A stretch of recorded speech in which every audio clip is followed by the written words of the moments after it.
Inshallah, we have our first keynote speaker, Professor Shabir Saeed Abdul. Professor Shabir, he's a medical doctor by background. He's a full professor of AI and digital health at the Taipei Medical University in Taiwan. Yesterday, we enjoyed your keynote speech, Professor Shabir. Inshallah, we're looking forward to your talk today. His title of the talk is Artificial Intelligence of Things for Healthcare. Thank you. So, Assalamu alaikum, rahmatullahi wa barakatuh once again. Hope it's clear, right? Can you hear me? Thank you so much. First of all, again, I want to thank you people for dedicating your precious time to come here and listen to the talks which we are providing here. So today's talk is all about artificial intelligence of things, because last 2 days we were talking about AI. Now I want to bring AI to the devices. So as usual, I start with the defining what is AI, what is like IoT, stuff like that. And as I was introduced, I am a professor of artificial intelligence and digital health at Taipei Medical University at Graduate Institute of Biomedical Informatics, Taiwan. Thank you. So, before I go with the talk, as usual, I emphasize on what type of problem this IoT, AIoT will be solving. So definitely aging population is one of the biggest problem. I am sure even in Kuwait, this is the same problem, like people are living longer, but the problem is they are living with some chronic conditions. That's the big issue. If they were healthy, then no problem. Alhamdulillah, let them live 100 years or how many years they want. But the question is, if they are living with the problems, with the diseases, comorbidities, then we need more people to help them. We need extra, because these are old people. They are not earning, they are having nothing, but instead they want other people to help them. That's one key, and we cannot allow, or we don't want these elderly people to visit hospital and stay in hospital for long period. That will cost so much for the healthcare system. And same thing applies like long-term care of chronic conditions. Same thing, if they are living longer with chronic conditions, we need extra help for them. And as I told, lack of health personnel. Then again, you should employ a lot of people from India or other countries to help these elderly people, which is not sustainable. So we need to have, it's because it is risk to sustainability of healthcare if we are treating patients in hospital. That's bottom line. You can write it down. Therefore, we want to go into the houses of the patients, elderly people, and take care of them at their premises, which cost very less for us. Of course, when there is need, when there is like follow-up, then definitely we can ask them to visit hospital in OPD. And then, okay, medical errors are there if they come to the hospitals, because hospital is not like a park or like entertainment place. Hospital is very serious things. People with serious diseases are admitted there, and you have high chances of hospital-acquired infections. It doesn't matter. So if you remember the talk of Professor Maghribi, 60, 30, 10. 10 means everyone in 10 patients will get some extra problem, apart from his own disease, some extra problem because of errors or cross-infection in the hospital. So these are the things we are trying to stop using IoT, using AIoT, which I talk what is there. And always I focus on these 4 Ps. I repeat once, is prediction, prevention, personalization, and participation. That has to be the bottom line or the foundation of healthcare. As I told, we don't want to wait in hospital till patient comes with the diseases. Instead, we want to predict, prevent. If we cannot prevent, at least prolong the onset. If you cannot even prolong the onset of the disease, at least early detect.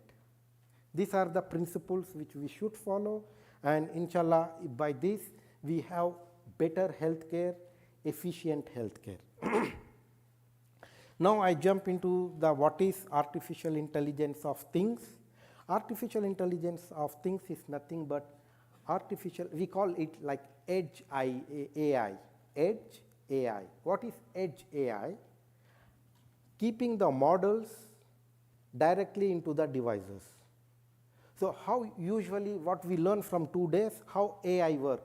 We collect data, we do analysis, cleaning of the data, then we do analysis, then we get some results, then we go back to the patient or go back to the clinician saying, see, our model is ready. But it doesn't work every time like that. How about making a model, putting back into the device, and device interacting with the human directly? That is AIoT, artificial intelligence of things. Then it is improved human-machine interaction.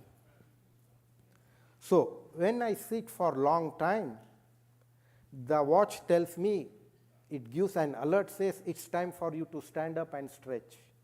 How does it do?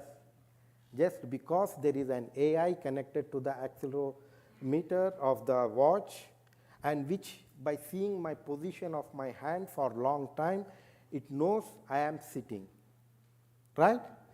That is one thing. And the second thing is enhanced data management and analytics.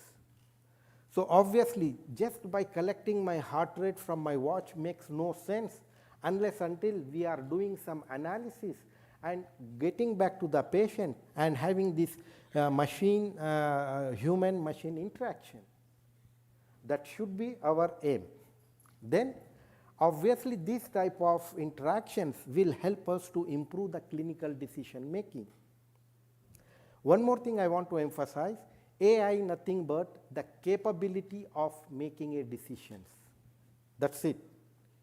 Anything which can decide out of 4 or out of 5 things, this is best, that is AI, and without intervention of human brain. Then I will take you to how all this developed. It was not like in one night or one day everything is available. No. If you remember, I don't know how many of you use this type of phones. It was like 2021 or 2020 model. It was like very old Nokia phone. At least we used to use in India this type of phones like 20 to 25 years ago. That's all we had. There, of course, this was much improved version compared to the black box phone. I don't know how many people are remembering that. There was a black box, and we used to take, and we need to dial in this analog form. That's it. We have no dates. We don't know who called us. We have no missed calls. There are nothing. But this was so much good at that time. We know, we don't even need to remember. There was a contact books, there was like battery, there was a music, so it was fantastic tool at that time. Then comes these smartphones. They change our life. Literally, they change our life. Because with these phones, we had internet in our pocket. We have apps developed. We have like YouTube, Facebook, everything was available in 2000s. And now we are talking about devices. Now we have so many devices, which are connected to our phone, and from phone they are connected to the server. What does it mean? For example, I am talking to you, but my heart rate is being recorded by my phone, and it's transmitting to my mobile phone and transferring to my health record. That is how it occurs. And if there is any frequency, if my heart is going so much high, I get alert. Your heart is so high, so do some intervention to make it low. That is how it works. And now this is a mobile era, connected world, no matter what, any type of device is already connected to each other, connected to your health record. I don't know how many of you know about this. This is called CGM, continuous glucose monitoring, which use microtubules to put in your arm, and it collects your blood glucose 24/7. Whenever you bring your phone next to your arm, it gives you the value, and the value is transformed to your health record. That's how it works. And other important thing by using wearable devices, if imagine all city Kuwait people are using a wearable device which we get heart rate, we can predict lot of things like outbreak of infections. You know how? Just by seeing the heart rate. Heart rate is very important parameter. Whenever infection starts, the first thing which we reflected is your heart rate.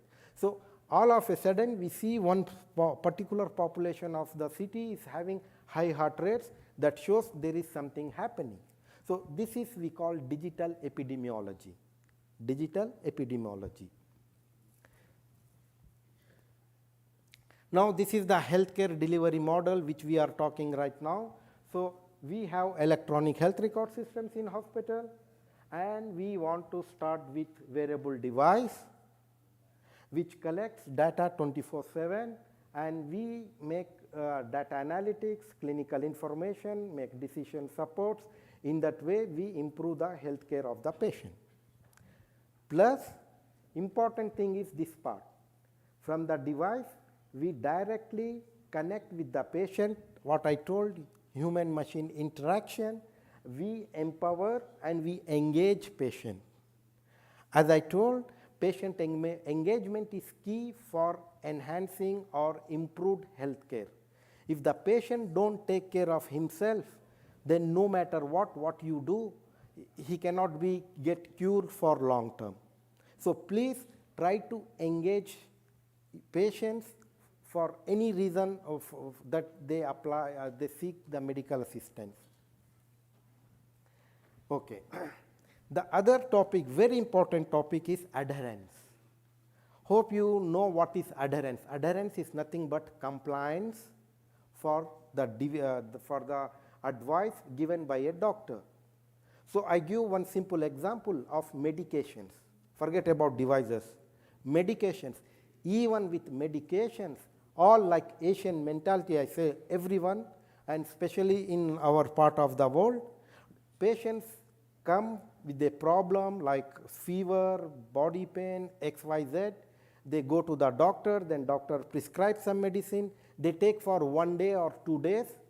Once they feel okay, they throw the medications because they think they are perfect. They don't need any more medication. And this is so bad if the doctor has prescribed them antibiotics.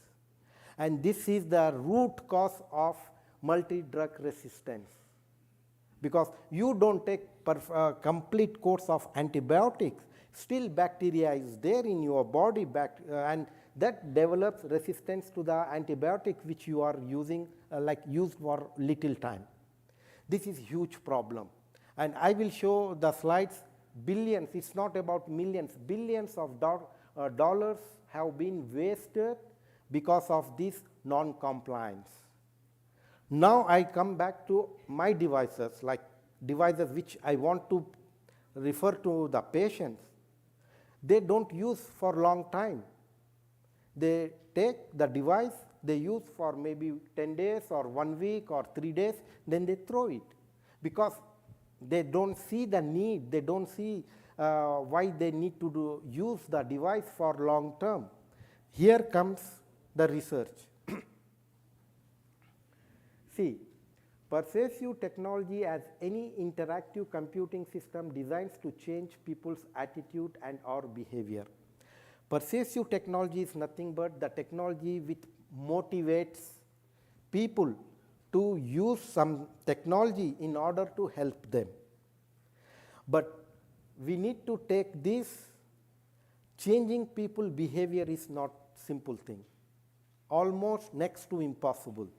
But if you remember my yesterday's talk, there are three components. One is genetic component, second is environmental component, and third one is lifestyle component. We cannot change our genetics, we cannot change our environment, we cannot, but the only thing what we can change is our lifestyle. But it's not so easy. If I am like this, just because my habits are like that. If I am obese, because just I eat so much, I don't do physical exercise, that's it. So it's not easy to convince anyone to change their behavior, they change their attitude towards their own lifestyle. And also, you need to understand what are the factors which help or which hurdles create a problem accepting wearable devices or any type of devices, like health system factors, economic factors, conditions related factors, therapy related factors, and patient related factors. By health system factors, it's all about whether we are integrating devices to the EHR or not. And social economic means whether the patient is able to purchase the device which we want them to use or not. And conditions means patient may having vomitings, he may having so much of pain, so he don't worry about using anything because he is already in lot of disturbance and pains. And therapy means there are some drugs which cause nausea, there are some drugs which cause vomiting. So in that case, again, the patient may not be so much active for using any sort of devices, but we need to be careful why this is happening. So it's not just if a patient is non-adherent, but the question is why. That is the important question. Why a given patient is non-adherent for using devices? So you need to explore all these conditions and see what is stopping him and try to work on that. Then data-driven adherence support. That means if we consistently asking the patient and providing information to the patient, then there are high chance he will be more obliged, he will be more listening to you. And this is one best model because you see this is health problem, health issue, he go to the consultation, then he go to the pharmacy, and then medicine management in daily life. This is happening right now, but we can add this personalization and e-health monitoring at the back end. That will really improve the adherence because we are providing more information, e-prescription, advice seeking via phone, decision support through electronic device, information acquisition through technologies, remote monitoring through electronic devices. By monitoring, what we do actually is we are not seeing what's happening at that particular time or at particular day. We are seeing the record, what you were doing last week, how was your sleep 1 week from now, how was your physical activity 1 month from now. So in that way, we provide everything in graph. So here it is, adherence to medicine, personalization of medicine management and monitoring leads to better adherence and improved health status. Obviously, the more adherence, the better healthcare improvement. And this is an example from your neighbor, Qatar. One of our friends was doing this research where they use chatbots. Yesterday we were talking a bit about chatbots. It's nothing but your phone has an app which interacts with you, but actually it's a computer who is interacting with you, sending messages and seeing how is your movement and what to eat, what not to eat. And they found usually girls embrace technology to tackle obesity because obesity is the big problem, at least in the Qatar, what they report. I don't know what is the situation in Kuwait, but if it is there, definitely we can have similar projects where we use wearable device to see their body activities compared to the messages and then we see whether it helped them or not. And another important thing is they had this project in London and they wanted to bring back to the Qatar, but it doesn't work there like that. And it's very common because we need to customize according to the settings, traditions, and food habits of the local people. So you cannot bring any successful project from one country to another country and think it works. And same thing applies for AI. You cannot take AI model developed in Taiwan, bring to the Kuwaiti people and try to implement that. No, it doesn't work because characteristics are totally different. Disease behaviors are totally different. Then I give like last two examples of the projects which we did in Taipei Medical University. One is about smoking-free brain, where we wanted to promote or motivate people who want to quit smoking. So in this, there are three groups of people who smokes. One group, they were smoking and they already have some health problem or they underwent some surgery. Doctors tell them you should quit, otherwise you will die or you get big complications. So group A, they already made up their mind to quit, so we don't need to bother about them. Second group is, you do whatever you want, they don't want to quit. So we cannot do anything to them, so we don't touch them. There is third group of people who wants to quit, but what happens is they start quitting. After 1 week or 2 weeks, again they go back and start smoking. Because they think, no, this is for stress-free X, Y, Z. For those type of people, we made this project of DigiQuit, we call it. If you see, this is the dashboard, and it shows since how many days you didn't smoke, and it shows how many cigarettes you didn't smoke in this, because if you were smoking 7 to 8 cigars per day, if you don't smoke 8, then you will get like up to like 49, 50, this thing. And how much money you saved by not smoking in these 8 days, and how much health you gain. So this is the dashboard, and there are motivational messages also.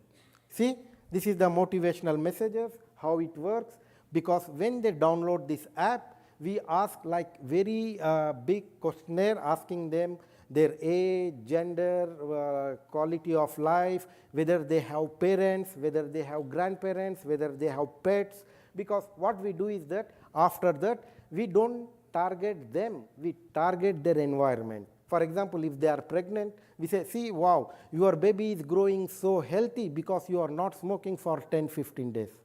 That was one type. And second, if the user is female, we say positive things. See, from 15 days you are not smoking, your skin is becoming bright and it's shining, you are looking more beautiful than you were looking 15 days back. So always we were focusing on positive aspect of quitting smoking. We never say if you smoke you get cancer, if you smoke you get cough, because they already know all these things. Therefore, we were only focusing on the things which are positive and which attracts them, motivates them to quit smoking. And this really worked. And also we had messages of various kinds, like personal factors, like if they're having kids, we say talk about kids. If they are having even pets, we talk, see, your dog is healthy because you are not smoking from last 15 days, like that. And then it's actionable, motivational, awareness. So there are like various different type of these things. And we used AI to select what type of questions, messages they like, and what time of day they open and check the message. And definitely it helped. Absences increased from 20% to 41%. So this was very good evidence for us that this thing is working. And other important thing with the wearable device is mobile technology. See, capturing patient's information, and because as we see, Patients are the most underused resource of information in observational studies, but thanks to the technology, we have enough technology right now to collect each and every aspect of the patients in our observational studies. So this is all about that. We use mobile technology, we use wearable physical activity and sleep, patient-reported outcome and other clinical information. So it gives us a complexity of everything. And these are like, okay, what are the physical activity and sleep with the wearables? And this is very interesting device which I definitely want to discuss was this we called as Biopatch. This is attached to your sternum and it collects your ECG, body temperature, body movement and physical activity.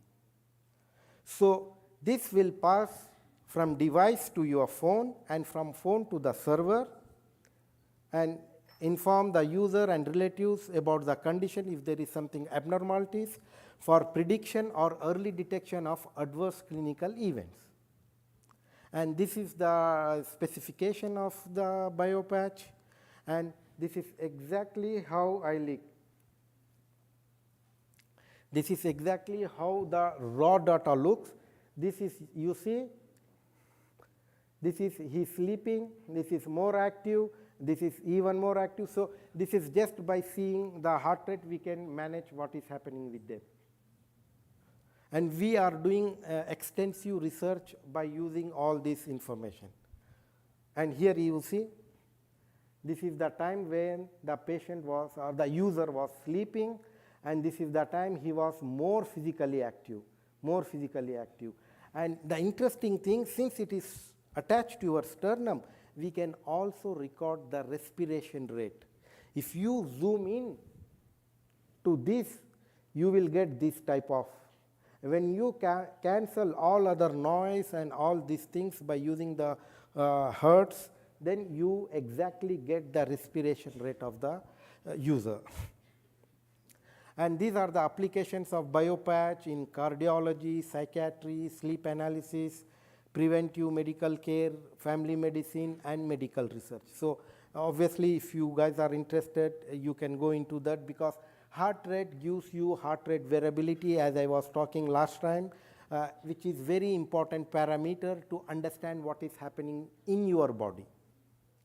So this is the last project, which is the current project which we are running in Taipei Medical University. If you see from the out, it works for citizens, it works for medical people and for policymakers. The whole idea of this project is to create evidence by data to make policy making. These all are the partners, and TMU is the only university outside of the Europe. And this is how it works. We want to make an holistic approach to include everything. We see profile, diagnosis, medications, and we use lifestyle data, and then we do predicting model and intervention. Intervention means we send some messages to them, and at the end, delivery and monitoring of the apps and wearable device. And the contribution was two things, because this project was about liver cancer and pancreatic cancer. So number one, we wanted to see who is at risk of getting these two cancer. Again, this is prediction. Then second thing, we wanted to use wearable device to prolong their onset or at least early detect, which is very useful. So this is our digital trial, high-risk individuals susceptible to pancreatic and liver cancer, observational study, patient-reported outcome, and health-recommended system-based mobile app and usual care. So this is the device which we are using there, because obviously we cannot use Apple Watch in all the projects for all the patients, which is very expensive, but this is something from our local Taiwanese company watch, which has all certifications, and this is exactly how it looks, how much steps you walk, how many calories you burn, how is your sleep, how is your activity, and how many steps per day. By seeing this, people get motivated. Okay, let me do more, like that. And also they have this index, circulatory index, fatigue index sort of thing to show what is happening inside their body. Now, instead of giving you take-home message, I am giving you questions which should trigger your brain, okay, now point of care expanded from home care via technology to home care via technology. So now we want to take care of patients at their home. Then what are the challenges for us? New patient and doctor relationship. Yes, yes. How we are going to deal with that? Each of these questions can be your thesis or your research for you to explore and find solution, because we need all of this. How should we do the clinical flow of the information? Before, within hospital, everything was done and that's it. But now we are collecting information from outside of the hospital. How we are going to integrate that? Are electronic health record system ready to have all this type of information integrated with them? Then real world data algorithms. Real world data is nothing but the data which we are collecting from our users at real time. Can we trust them? Data bias, who designs and evaluate them, and design of digital health for adherence support.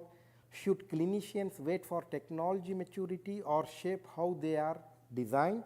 How a clinician can make decision on fast evolving technologies. So these are few things which came in my mind. I am sharing with you so that you can explore and try to find answer. Don't ask same questions to me in question time. And the conclusion is, technology-driven possibilities are rapidly growing and increasingly becoming available. The question is not which technology can be used, but what clinicians and patients need. So this is my bottom line, and thank you for your time, I suppose. Thank you.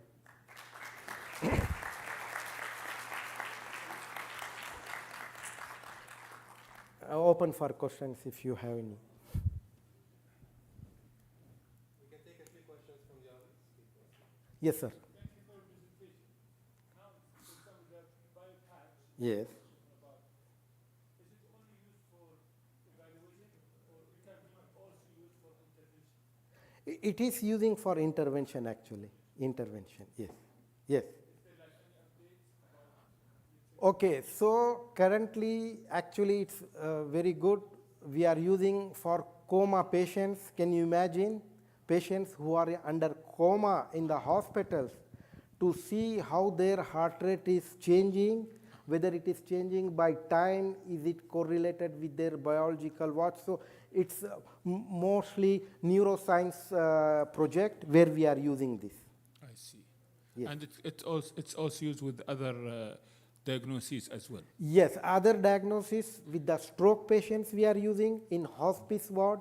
I had like other slides, very interesting, showing how the change, the heart rate and activity when the nurse go and do some procedure to the patient. Other time the patient is lying down, so there is not a much activity. I got it. Thank you very much. Thank you.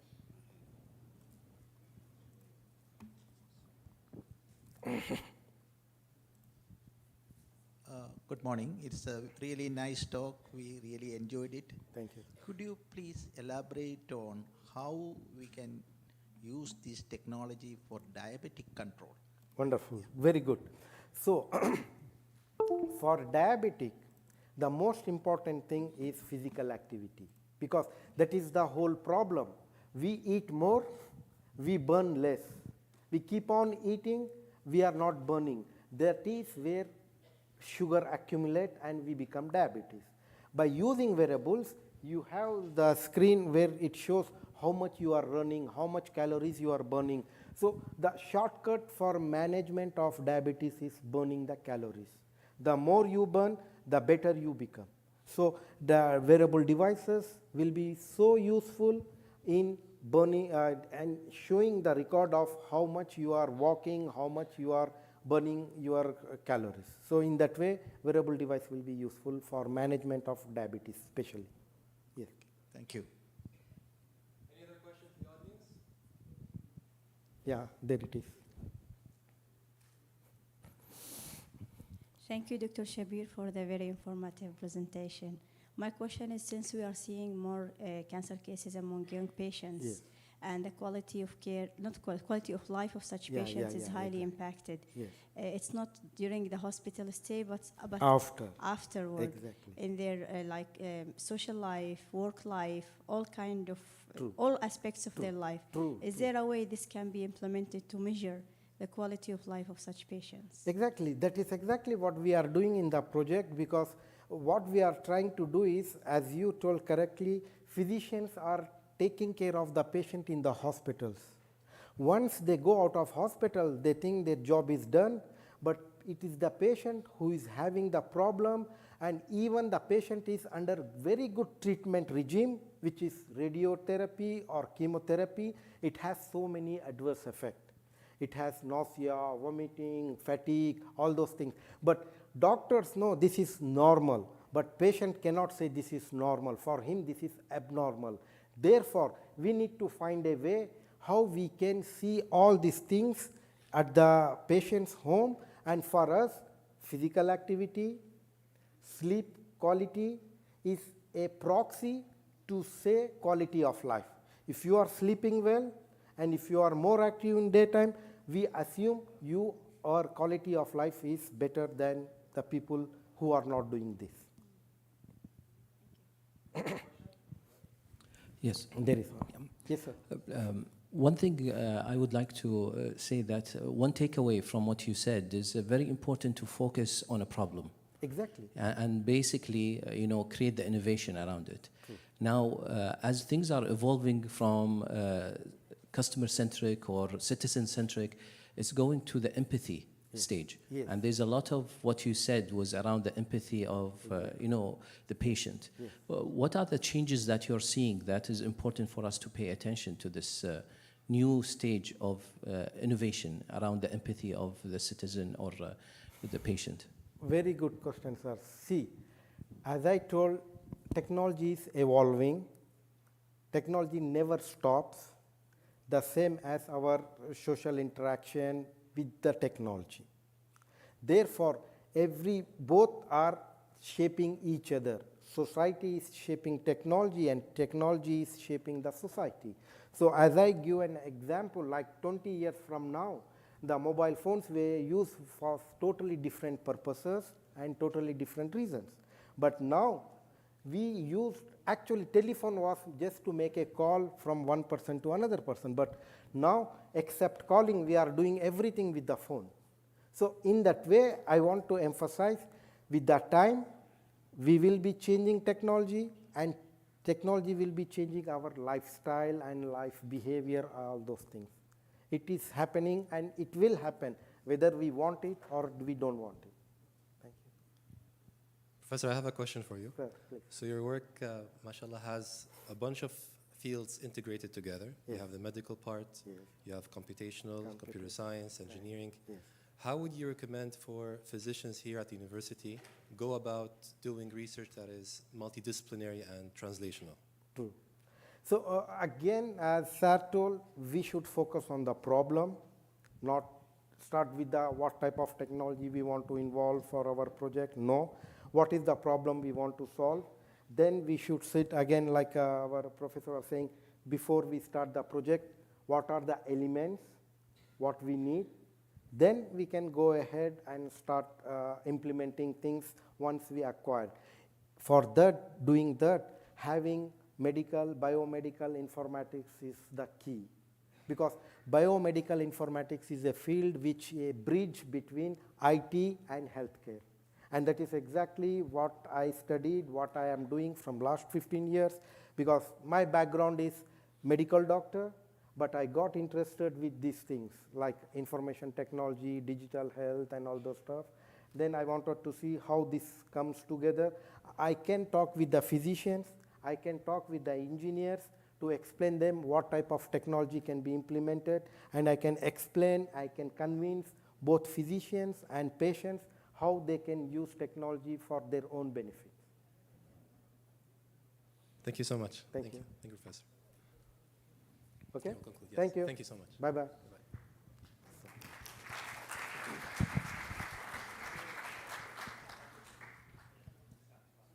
Thank you, Mr. Hani Shams, for joining.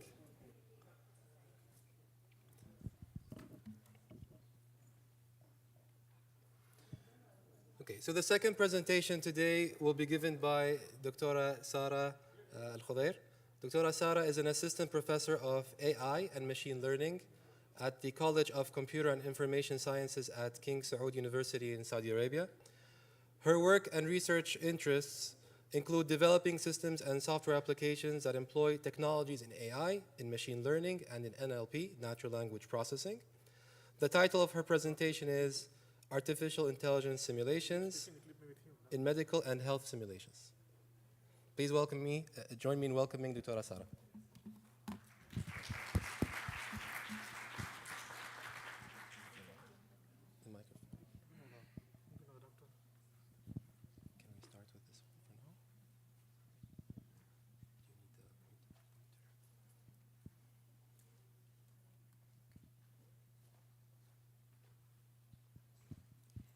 Assalamu alaikum. So today I'm going to present artificial intelligence simulations in medical and health education, but the voice is clear? Okay. But before that, let me just, I wanted to thank University of Kuwait for this invitation. I want to thank the audience, the organizing committee for this amazing event. Let me first introduce myself. My name is Dr. Sara Al-Khudair. I'm an assistant professor of artificial intelligence and machine learning at King Saud University in Saudi Arabia. I got my PhD in information and systems engineering in AI from Concordia University in Canada, and I also got my master's. On applied computer sciences from the same university, and I'm a certified artificial intelligence engineer. So today we're going to cover these topics. I will start with a brief introduction about artificial intelligence simulation in medical education. Then we will talk about how AI is actually applied or adopted by simulation or medical simulation. We will talk about the impact, the benefits, opportunities, and challenges, followed by some applications that already exist in the field, and we will conclude with the promising future of AI simulations in the medical education. So what is artificial intelligence? I'm sure by now you know that there are a lot of definitions in the literature that covers many or different points of view, different perspective, people who cares about the action, people who cares about the thinking way, human or rational way of thinking, and so on. And this also represents different directions of research in the field. So artificial intelligence technology covers actually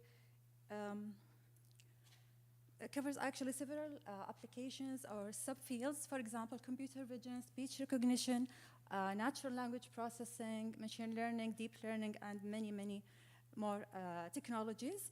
And this provides the enormous or a huge number of opportunities for the healthcare industry, because it is actually a knowledge intensive industry.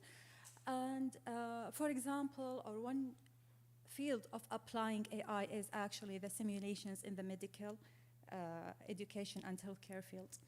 So what is medical simulation? It is the modern day methodology for training healthcare professionals to or through the educational technology or advanced educational technology.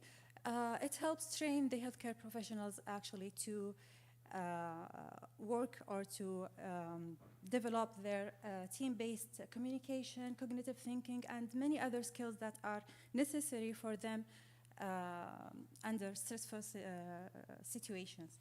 So it also allows for the safe train for the learners or students, and allows them to practice situations that are otherwise very dangerous to do or perform. For example, if we are talking about real-life examples, in hospitals, our hospitals should not allow or should not risk the patient's life by allowing learners or healthcare professionals without the proper certification, experience, and also the confidence to apply life-threatening or life-saving procedure. So simulations in medical education, it is actually a bridge between the classroom learning and between the real-life actual practice with real patients. It can be simple as teaching novices how to do injections using an orange and an actual or real needle or syringe, and it can be much, much more complicated or complex situations that rely on the computerized mannequin, and it simulates a realistic hospital setting, for example, operating rooms or even the clinical critical care units. So this is, this figure here represents a typical medical simulation. We all know that in the typical method, the learners will actually enter a simulation room or a simulation lab where we have a real or a realistic hospital setting, and we will have the educator and the simulation technologist or the simulationist in another room. They will remotely control the mannequin. They will also remotely provide the voice through the mannequin to the learners throughout the experience. This experience, or the simulation experience, is usually streamed live to other learners in the classroom. It is also recorded for playback, where the same educator will actually use this video during the debriefing process with the learners to provide feedback on their behavior, to provide feedback on the experience itself, and so on. So how AI emerged and applied in the field of medical simulation? By now, it's old news. We all know that big data will transform medicine, and it is very important. It is actually necessary to know that data by itself is useless. So to be useful, to use this data or to have the value of this data, we must be able to analyze, interpret the data, and act on this data. And it is a significant part of any intelligent system is actually the ability to process large amounts of data and to reach or make meaningful conclusions. So artificial intelligence, in this case, will help build more robust, realistic simulations in the medical field, and it will also allow the users to develop, design, run, and actually understand and interpret the experience results. So one last point here, artificial intelligence and real-life simulations are actually two areas that exist in computer science, and they are always used to model very complex systems, for example, the healthcare education in this case.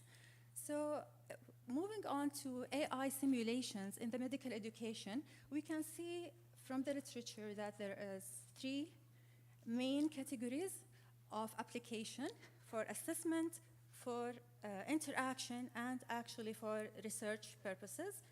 We'll start by AI simulations, or AI for assessment and healthcare simulation. What we know, or what we already saw in the previous, one of the previous slides, is that currently the educator will watch the learners throughout the experience of the simulation. He will observe the behavior, he will observe and take notes about what's happening there, and he will generate the feedback by himself in order to debrief the class and provide the feedback to the learner. But by the introduction of AI to this field, we can actually utilize several techniques, for example, speech recognition, natural language processing, and the computer vision. For the speech recognition and natural language process, we can allow the or we can automatically capture the verbal communication, what the learner is actually saying. We can understand that. We can generate response to that. Using the computer vision, we can actually collect data about the nonverbal communication that is happening, his micro-expressions, the delays in his decision-making, the external behavior of the learner during the experience. And then all of this information can actually be used to generate a highly granular report on the behavior and on the experiment in general. This report can be used, and they are actually, or this level of data is actually very good for the educator during the debriefing process. It will inform, it will strengthen the debriefing process, and it will also increase the productivity of the educator himself.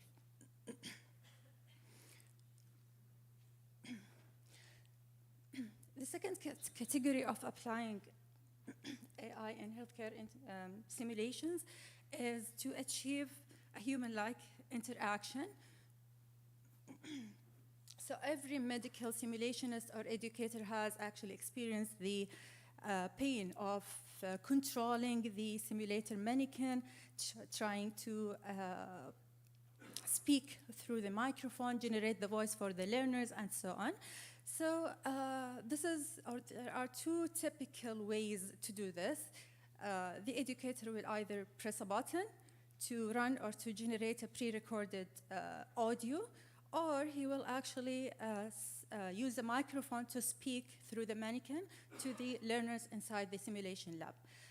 Using AI, almost the same techniques, we can also utilize speech recognition, natural language processing, and also we can use some of the visual interpretation techniques in AI to analyze the situation, to understand what is happening there in terms of verbal, non-verbal communication.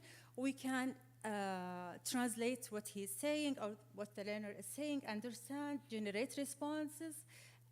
We can respond to him in an independent and natural way without the intervention or without even the need for the educator or the simulationist to interfere in the process. We can use the visual interpretation or the visual data that we collected also to analyze the entire situation and to generate the responses in actually a situation-relevant way. Okay, so using all of these techniques, we can actually reach a level where the interaction between the simulation or the simulator and the actual learner in the room more natural, more independent, and faster and more informative for the educator and the learner himself. The third way to use AI in simulations for medical education is also for research purposes. For example, we all know that measuring the impact of the clinical simulations on the real-life actual practice with real patients is actually not an easy task. It is a difficult task. One reason is that because gathering and collecting data outside the controlled environment of the simulation lab is challenging. There are thousands of situations, different scenarios, and thousands of decisions that anyone can make. So as streams of data become easily collected, gathered, and analyzed, we can use AI actually to link the behavior and the outcomes of the clinical simulations immediately to the actual practice. So what is the impact on the medical education field, the impact of using AI? We will cover quickly the benefits, the opportunities, and the challenges. So starting with the benefits, using AI in simulations can actually provide a range of easily accessible learning opportunities for the student and for the educators themselves. We have the freedom to make mistakes, to learn from mistakes without the pressure of the real life situations and without actually having the pressure of scheduled simulations with the educator, with the simulationists, and all of these technical issues.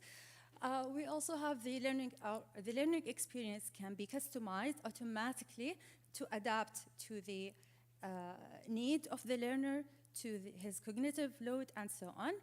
And we can also generate and get a detailed feedback and evaluation about the entire experiment, this situation itself, the different simulation scenarios that we have, and the learners and educators. Moving on to the opportunities, as you can see, we have a lot of opportunities that we can actually see after applying, or when we decide, if we decided to adapt AI and simulations for medical education purposes.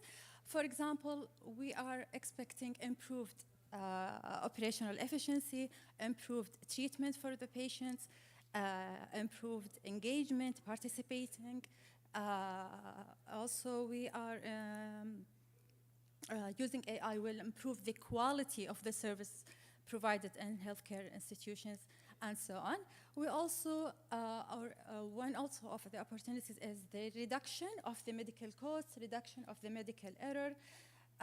We can also see that using AI, we will increase productivity of healthcare professionals in general. We can provide, or there is a promise to provide new jobs, new professions to the field. Students will have an early experience and early exposure to different situations. And we will have also the student-driven learning with the advanced technology and accessible to many resources. I think I covered them all. Moving on to the challenges. Of course, when we have opportunities, we will also have some challenges. So the accountability of the system use, who is responsible if something went wrong, who's responsible of monitoring the quality of the service, the quality of the system. And always when we talk about AI, we have the privacy and the security concerns, the loss of the managerial control, losing some jobs, training and education needs, and also the pain of the transformation from the original or the typical medical simulation that is already used into the AI independent simulations that we're hoping to reach.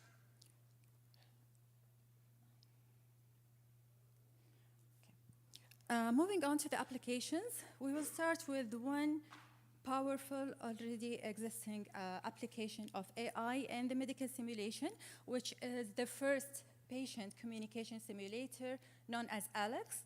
This already exists in the industry, and it is actually used. It is built on the latest machine learning technologies, including a cloud-based speech recognition, natural language processing, and speech synthesis technologies. Alex can actually see, listen, understand, respond to the learners in a fully independent way. He can give, or it can give, scenario-specific answers to thousands of medical interviewing questions in countless variation. I have a short video here, but I'm not sure if the time will allow.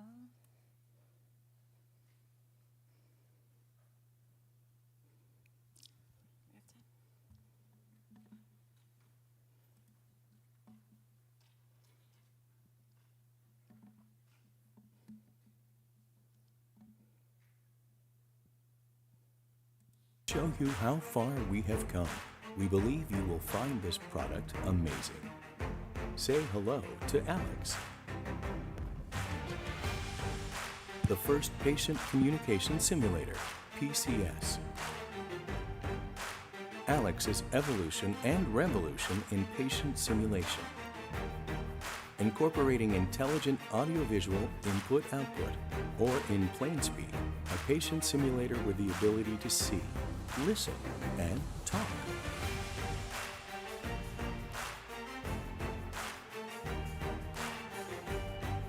Alex is the first patient simulator with an HD camera streaming live, low-latency video from his right eye. Debrief with a patient point-of-view experience.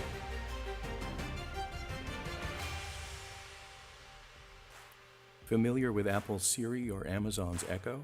Alex will respond like your virtual personal assistant. But instead of asking about the weather, ask Alex what brings him to the emergency room.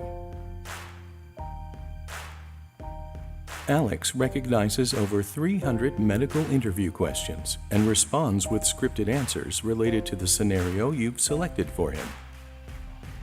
Alex is fluent in English, Spanish, and French with both male and female voice synthesis.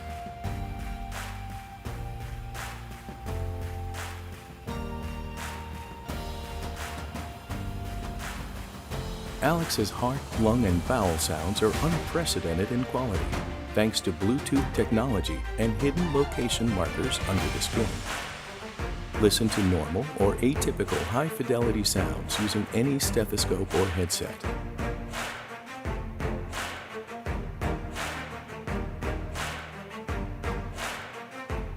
Alex is the first cloud-connected patient simulator. Operate Alex from anywhere. Log in from any internet-connected device and review sessions anytime. No instructor workstations, no additional licenses, no downloads, and no plugins. Using Alex is easy. A streamlined experience from unboxing and setup to creating your own patient scenarios. Start sessions from your smartphone. Debrief with ease.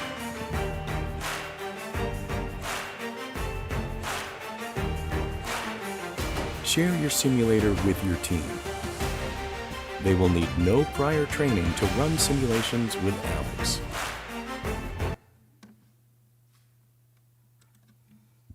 Okay, let me stop here.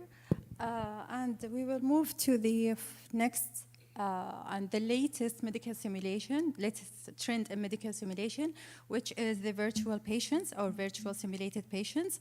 This category of, or this application of medical simulations, AI-based medical simulations, actually utilizes technologies such as virtual reality and augmented reality to as training tools.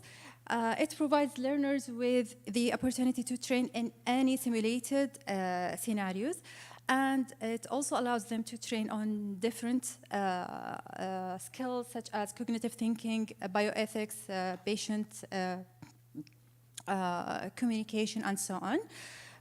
There are many different kinds of virtual patients. I will only cover 3 of them here. The first one is the virtual standardized patients. This is actually conversational or a virtual conversational agent that simulates a standardized patient scenario in a simulated healthcare setting or presentation. The next type of patient or of virtual patient is the interactive patient scenarios. This is actually a very common virtual patient AI simulation that is already used. It provides, or it consists of a considerable amount or volume of multimedia in different formats, videos, audios, images, and so on. And the last one that I'm going to cover today is actually the virtual patient games. These are licensed games. In this case, the patient will, you will see the virtual patient as a 3D character that has some sort of a medical problem, and that is actually sitting in a medical-like environment. Moving to the next application, we also know that we have several downloadable applications, such as the Human Anatomy Atlas 2019. In this case, these students can actually see different or virtually different parts of the human body, and they can zoom in, they can zoom out, they can dissect, and so on. And I will finish the applications with one example of a very nice way to adapt AI into the simulation in medical education.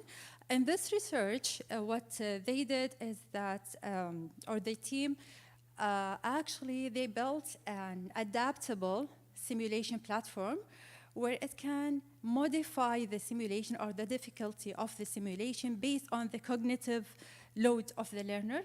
So it works in two phases. Phase one, they utilized AI technologies to measure the cognitive load of the learner in real life, or in real time often.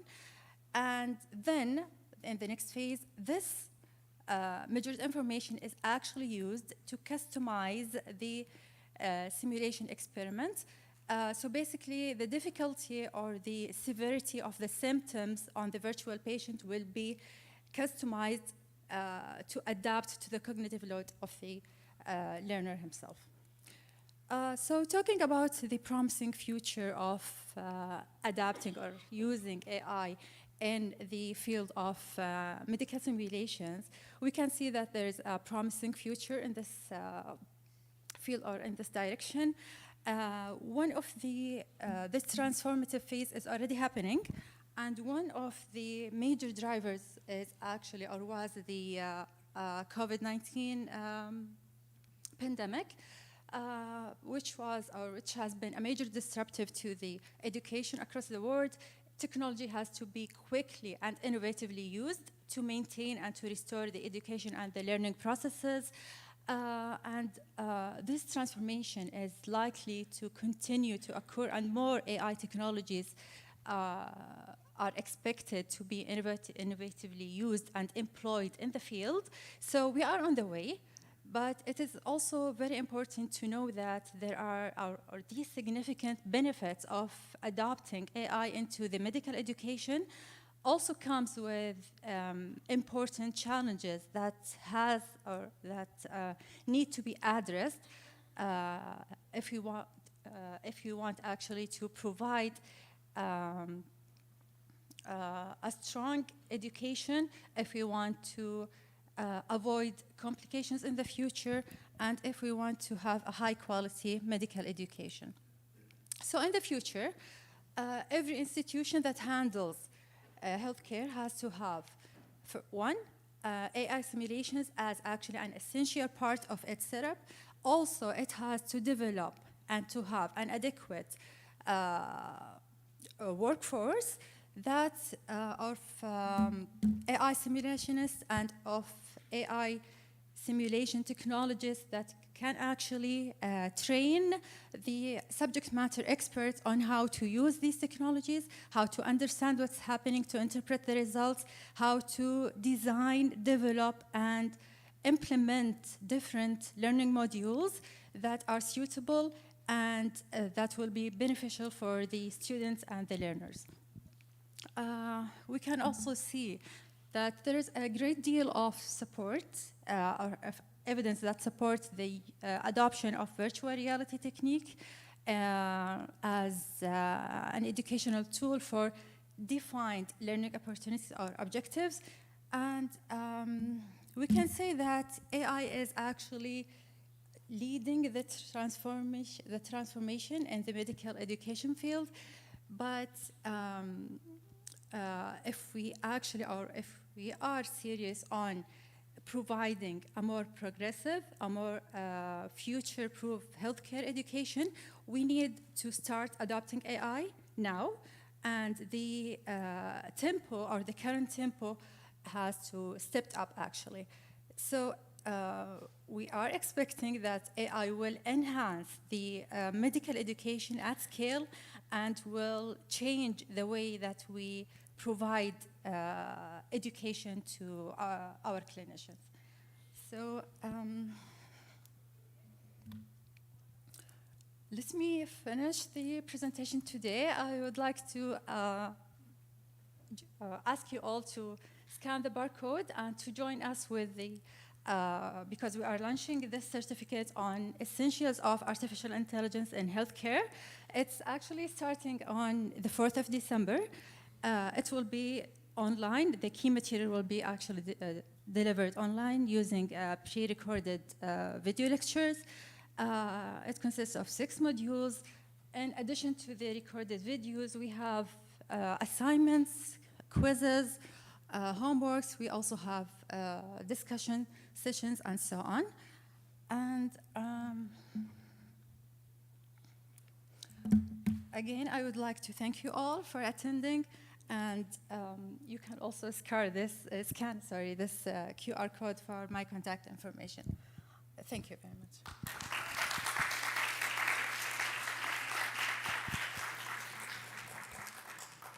Thank you, Dr. Sarah. Maybe we can have one question from the audience.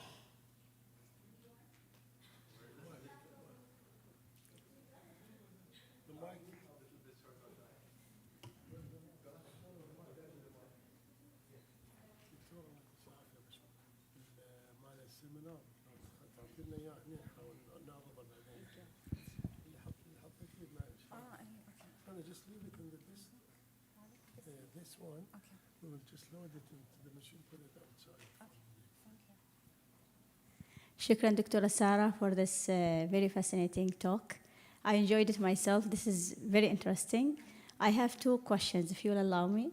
So the first of all is, we know this is fascinating and it's very promising, but the cost is really not, it's considerably high. So is there any study on the cost effectiveness of having this as an infrastructure in medical schools and the short-term and long-term cost effectiveness of it? This is one question. So the other one is, Alex is not speaking Arabic. And we know in Arab countries, our people, they are not speaking even the classic Arabic. We have our dialect and we have our own, I mean, the Arabic is different among the countries and even in the same country. So are you aware of any plan to include Arabic into the Alex software? So let me start with the second question first. So I'm not aware if there are planning to include Arabic in Alex, but even if they did include the Arabic, they will include, I think, the traditional Arabic, and it will not work very well in different countries. Maybe your team can do it. Yeah, but knowing the technology, if you have the infrastructure, the technologies, the data, you have the experts, the team of people with expertise and knowledge, and you have the people with the vision and you know exactly what they want from the system.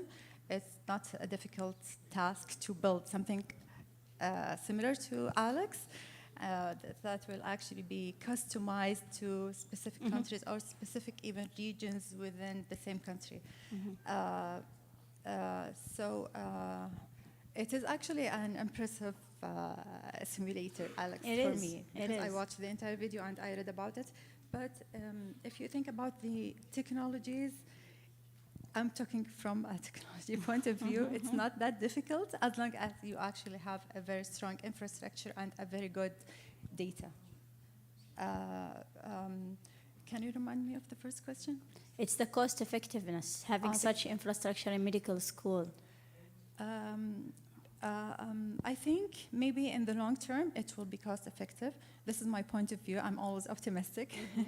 And I know that if you employ and adopt AI correctly and you have like a very clear vision from the beginning, a precise problem that you are trying to solve, and you actually invest in implementing the best technologies, I think in the long term it will actually. But we need to consider the maintenance cost and of course all the deployment, other the maintenance, the training, the integration into the system. There are a lot of things to consider, but again, I'm a very optimistic person, so I always think that it will be actually feasible.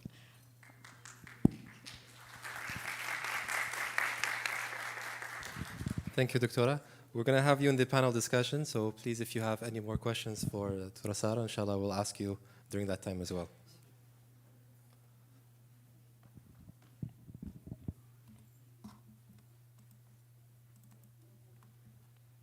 Please, if you haven't scanned the conference code for today for registration, please go ahead for the CPD credits. Can you show the other one for evaluation also? And leave it there. Not this one. I mean, once the third one finished, leave the other one. Our next speaker is Dr. Mohammed Al-Khamis. Dr. Al-Khamis is an assistant professor of epidemiology and biostatistics at the Faculty of Public Health at Kuwait University. His research interests include tracing the origins and dispersal of infectious pathogens using Bayesian methods and applications of machine learning methods in infectious diseases. He does a lot of work on prediction and mapping. The title of his talk today is Epidemiological and Clinical Applications of Machine Learning Models for Infectious and Chronic Diseases in the 21st Century. Welcome, Doctor. Thank you. Your presentation is that, right? Yes.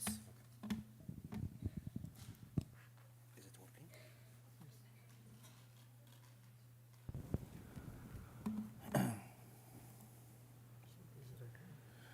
Okay, good morning everyone. Thank you for your attendance. So my question is, so I teach epidemiology and statistics at the Faculty of Public Health. And one of the things that, we see this excitement around machine learning and its application, all of these things. However, as an epidemiologist, I share the same excitement. However, we are always obsessed with bias and confounding, and this is basically what could skew our results. So I was always fascinated or interested in dissecting machine learning, dissecting artificial intelligence. Instead of just jumping forward toward using it, I need to know how it operates and does it really accommodate the principles and concepts that we teach in epidemiology, which is basically the foundation of population health. So my question for you, as academics, how much you are attached to your B-values and confidence interval when you do your research? So the ironic is that you are using machine learning or artificial intelligence, but then you want to measure the performance and you want to publish a paper, and then you have these counts, frequencies, how many times did you use it, or how successful was that? And then you go to classical statistics, you estimate B-values, confidence intervals for significant associations or differences in terms of prevention, which is the foundation of evidence-based practice. However, why not even integrating, why not replacing B-values and confidence intervals? Because the issue is that B-values and confidence intervals have unrealistic assumptions about their real biology or health, because classical statistics, in general, they assume that you are, for example, the confidence interval. You have a fictional sampling strategy in which if you sample 95% or 95 times, 5 times, you will be out of the range of the confidence interval. 95% of the time will be in that, and then everything has to be randomly independent, which is really unrealistic in terms of health. Health problems are really complex. Okay, and this is basically why we need to see that we have to, work around some type of statistical tools that account for this complexity. Because if you use B-values and confidence interval, basically you are assuming that between your health outcomes and risk factor there is a linear basic relationship. And if that's the case, then treating patient, then survivability, then everything will be straightforward, right? But it's not the case. Particularly, for example, let's say obesity, heart disease, diabetes, all of these things. Okay, so the first thing is that we need to integrate is that STEM, which is basically what we are doing here in this conference. However, we basically bypassed many steps and we went directly to artificial intelligence, but we need to integrate STEM concepts in health sciences by integrating mathematics, science, technology, engineering, and math. So basically, there is the concept of one medicine, one science. Okay, so we need to start to not just jump forward toward, I mean, that's a good step, and we need to do it, jumping to AI. but also we need to integrate it into our curriculum, the concept of STEM itself. And one of the things that we need to also think about is big data. And actually we have plenty of data scattered all around, for example, Ministry of Health. Okay, we need to put strategies, we need to put that into how to digitize and how to collect, and how there are amazing registries that are scattered around that need a lot of work. And basically we need to start to have a national database for health that constitute registries, that constitute surveys, that constitute all of these things. And also, like, one of the biggest even data sets that is even available publicly is genomic data sets. For example, for COVID now there is approximately 150 million sequenced viruses for COVID-19, which basically answers a lot of important questions related to the pathogen and its evolution. Okay, and all of these things basically, would advance our progress in terms of healthcare, and even based on evidence. And now one of the important issue here is that also we need to care about the data that we have here, because most of the practitioners, when they read the evidence, they are reading it from different population, okay? For example, like when they do risk stratification, or for example, when they do, they want to try to do a certain approach here in Kuwait, they use data from a different population with different demographic, with different risk factor, which is epidemiologically invalid, okay? So that's why we need to explore our own data, okay? And we should, infer or, extract our inferences from the data that is in Kuwait, not just even from neighboring country, in Kuwait, because we have data that already exists, and we can actually work on it using different solution that relates to dealing with health data. So what do we care about as epidemiologists? Sources of the data, where we can, that there are plenty of sources that even health workers are not aware when they work around their work environment. And then the quality of the data, okay? So a lot of people complain that our data, well, this is the registry, but it's not quality, it's scattered all around, we cannot do, the basic statistics. I know that's okay, but now the interesting part is that now there are plenty of methods in which that works around, data and, actually fixing that already existing. And then we have the question is, what is the nature of the data, availability, and the completeness? All of these things are important. Now, going to my topic, okay, I am interested into two things in terms of application of machine learning: clinical risk stratification and infectious disease surveillance, okay?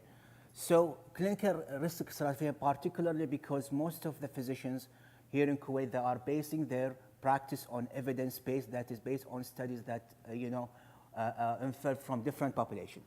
But then I always advise, doctors that you need to build your own registry, because you can learn out. You are seeing thousands of patients. Why not building a registry for your own self in which you can learn from it, in which you can risk stratify your patient based on it, instead of, for example, going to guidelines related to American Heart Medical Association, or all these tools.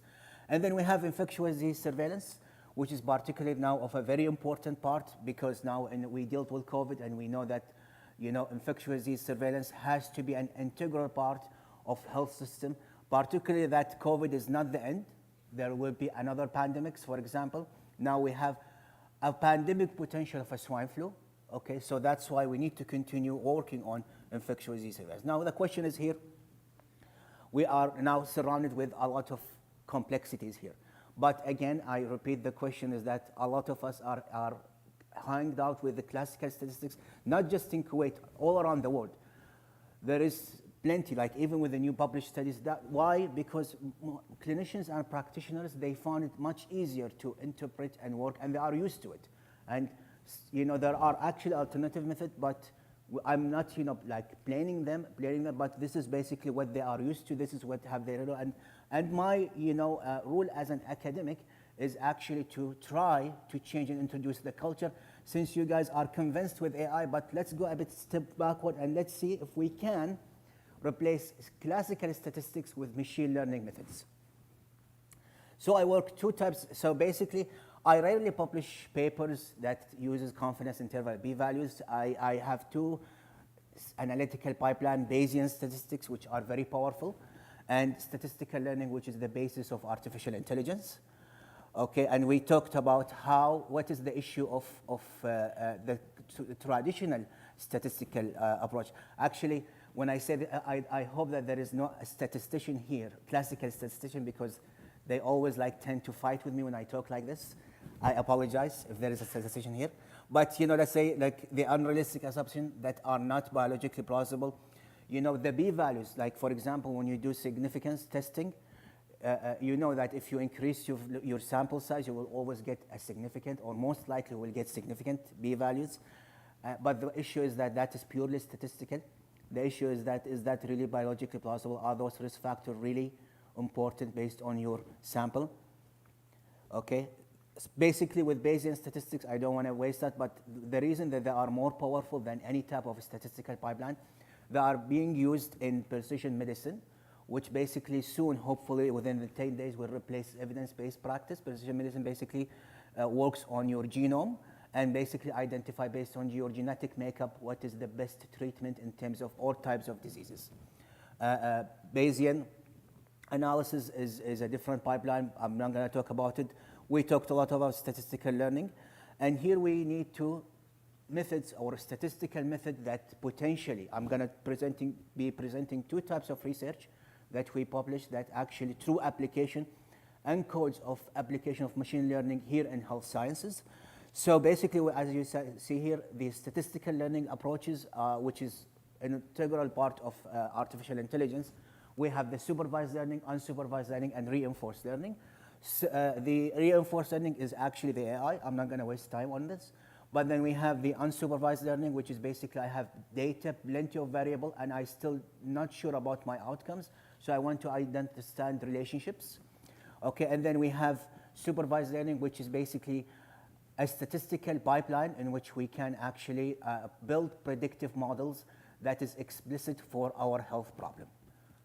Okay, so this is one of the publications that we published this year, which is basically application of machine learning for acute coronary syndrome here in health sciences. And basically here we want to advocate for that most cardiologists, they depend on classical risk stratification scores, which is produced by the inferential classical statistics that are recommended, for example, by the American Heart Association, which are based on more Western culture or Western populations, and we have completely different genetic makeups and risk factor when we are compared to, and this is basically based on a registry here made in the Gulf, which constitutes 4 Gulf countries, 4,000 patients. Okay, and basically what we need to show here, how we can replace. So for example, here now you have your outcome, right? Your outcome is for acute coronary heart disease, we have heart failure, we have mortality, we have bleeding.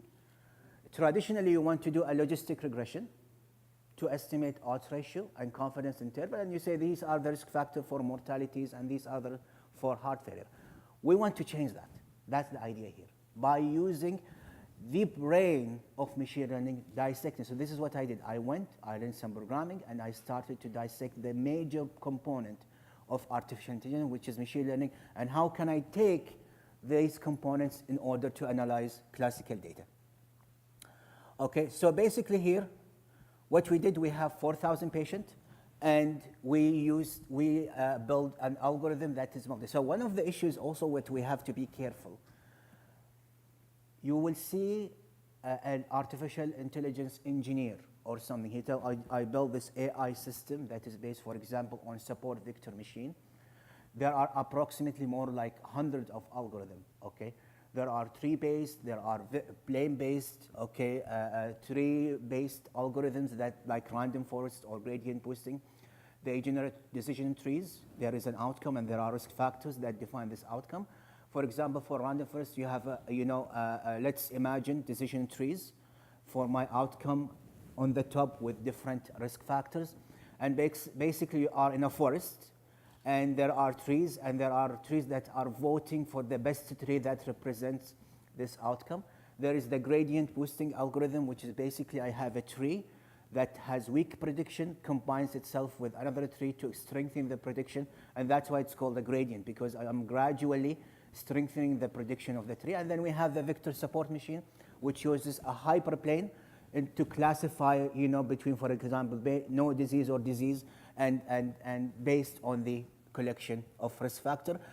So the issue here is that each of these algorithms work differently and they produce different prediction. They could identify different risk factors. However, the question is, how do we choose between them? We compare, we train, of course, we split our data, and what we did to 20-80% splitting and cross-validation, and then we measured accuracy. So this is what you need to ask people. Okay, you have this AI that is based on this machine learning, on this algorithm. What is the sensitivity and accuracy? Okay, because, for example, for me as an epidemiologist, when you tell me that my accuracy is 65%, no. No. That's basically toward random prediction. The classical threshold would say it should not be less than 75% or 70%. That's where we can work around it.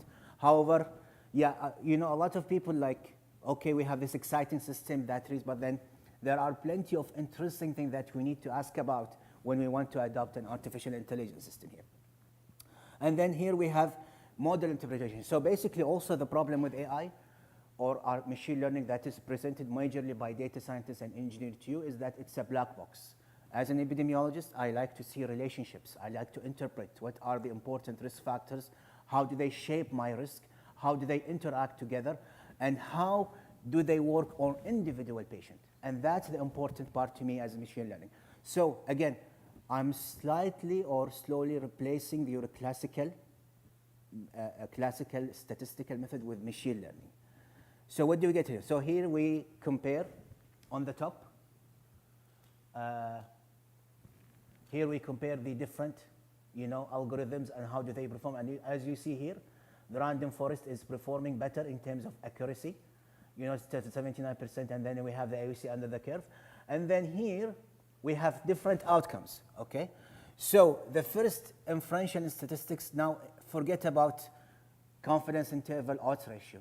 This is basically how important each, for example, here we have mortality, heart failure, hemoglobin, age, and education are the most important predictors, in terms of, their contribution to shaping the risk of mortality. And here we have heart failure, hemoglobin again, and you can see here we found consistently for acute coronary syndrome, hemoglobin is a very important factor in shaping the risk of that. And then what do? We use partial dependence plots to see the relationship of each important risk factor in predicting the probability of mortality or heart failure or bleeding. And those are basically showing us, and as you can see here, the relationship between the risk factor, which is anemia, hemoglobin, and mortality is not linear. Does that look linear for you? Do you know what that means? That means if you use a classical statistical logistic regression, you will get a wrongly relationship because you are assuming linear relationship. Okay, this is what explains also the complexity of coronary heart diseases and the high mortality. If it was linear, then the mortality will be like 0.001%, which is unrealistic. And then the most important part, we see risk factors confounding all of these things, but then we rarely talk about interactions between risk factors, because is it really like this is the risk factor that you know, but then you need to know what are the interaction between these risk factors, and this is what we know do it through Friedman H statistic, which basically I have gender, hemoglobin, and then the risk of mortality here, for example, a simple way. So we have continuous outcome and in terms of age. The redder the area here, age, for example, and this is the hemoglobin concentration. So if there is anemia and then higher ages, you can see that the probability changes. Here we have gender, and we can see how different probabilities, hemoglobin, and then the probability of, for example, heart failure. So in a higher dimensional space, we assess interactions, and you rarely see the literature talks about interaction between risk factors. This is very critical, and this is very important in terms of understanding the relationship. Now, the most fascinating part is the Shapley values. Basically, it's a game theory approach. So I develop the algorithm, I choose what is the best performing algorithm, and then I start to see, okay, now I sit with, for example, Professor Mohammed Zbaid, one of the most renowned cardiologists. What does that mean? Okay, so we develop this algorithm for you. I want to see this patient. Why did he die, for example?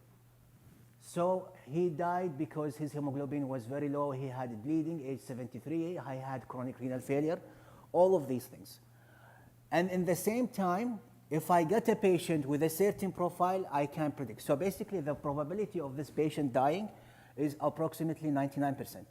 So if I get a new patient, that's why the game theory approach. If I get a new patient, it will have the same probability of entering. So basically, if I enter his profile into the system, which is the algorithm, a new patient, I will predict, or I have a better prognosis. And again, that will not replace my prognosis, but it will assist me as an expert in terms of this.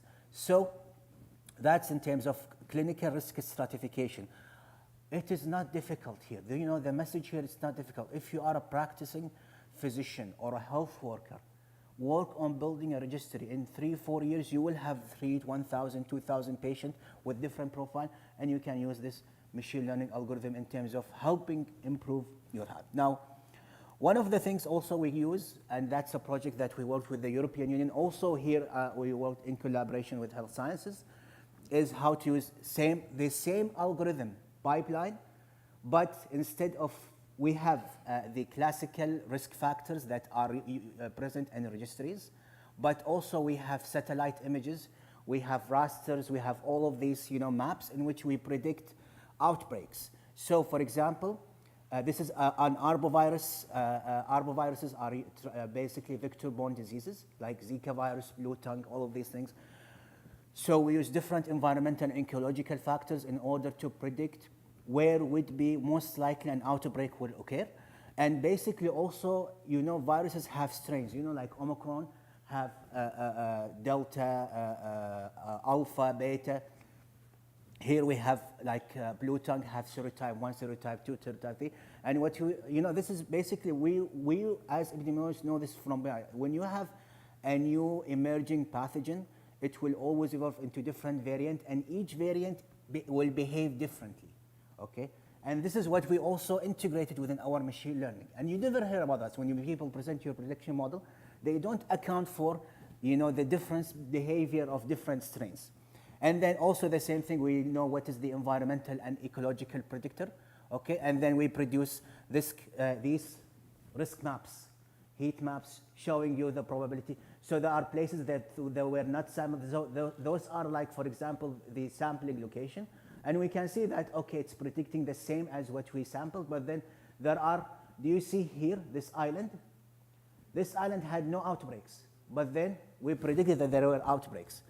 So actually, the European Union adopted this model, and actually when they go and sample this island, which is near Cyprus, they found a lot of outbreaks, in terms of blue tongue. So this is why, because the machine learning algorithm passes through the map and then looks at a location with an environmental predictor, and there is plenty of outbreaks, and then goes to another location with the same environmental requirement, but that doesn't have outbreaks. So this is how it tells you that this location, if you go and sample it, you will find an outbreak, which is very important in prevention, right?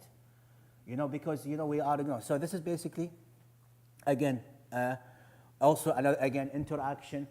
Here we have individual locations. For example, there are locations that has a high probability in which you will find an outbreak of a blue tongue, and then there are locations that are in which you will not find and you don't have need. So basically the idea here also is that when I do surveillance for infectious diseases, it's not feasible if I survey the whole of Kuwait or I do random, it's not feasible. So what we need to do is that we need to targeted surveillance, risk-based surveillance, and this is what machine learning also help us when we replace it with classical statistic or classical sampling method in terms of methodology. And you can see here, this is the brain of AI, and again, it's not just Kuwait, it's the whole world still resisting the notion that while we are adapting AI, we also need to replace the classical statistic with more rigorous and more realistic statistics like statistical learning or machine learning. This is the code. You know, I wasn't able to hook my laptop, but I wanted to show you that this is what we do. We use R in terms of developing code, and I have it all. I can, you know, show it to you and then explain it to you, you know, in an occasion, or if you have interest. If you have a classical registry, you know, we can immediately integrate it into this pipeline and perhaps produce a very nice study or different statistic. Thank you.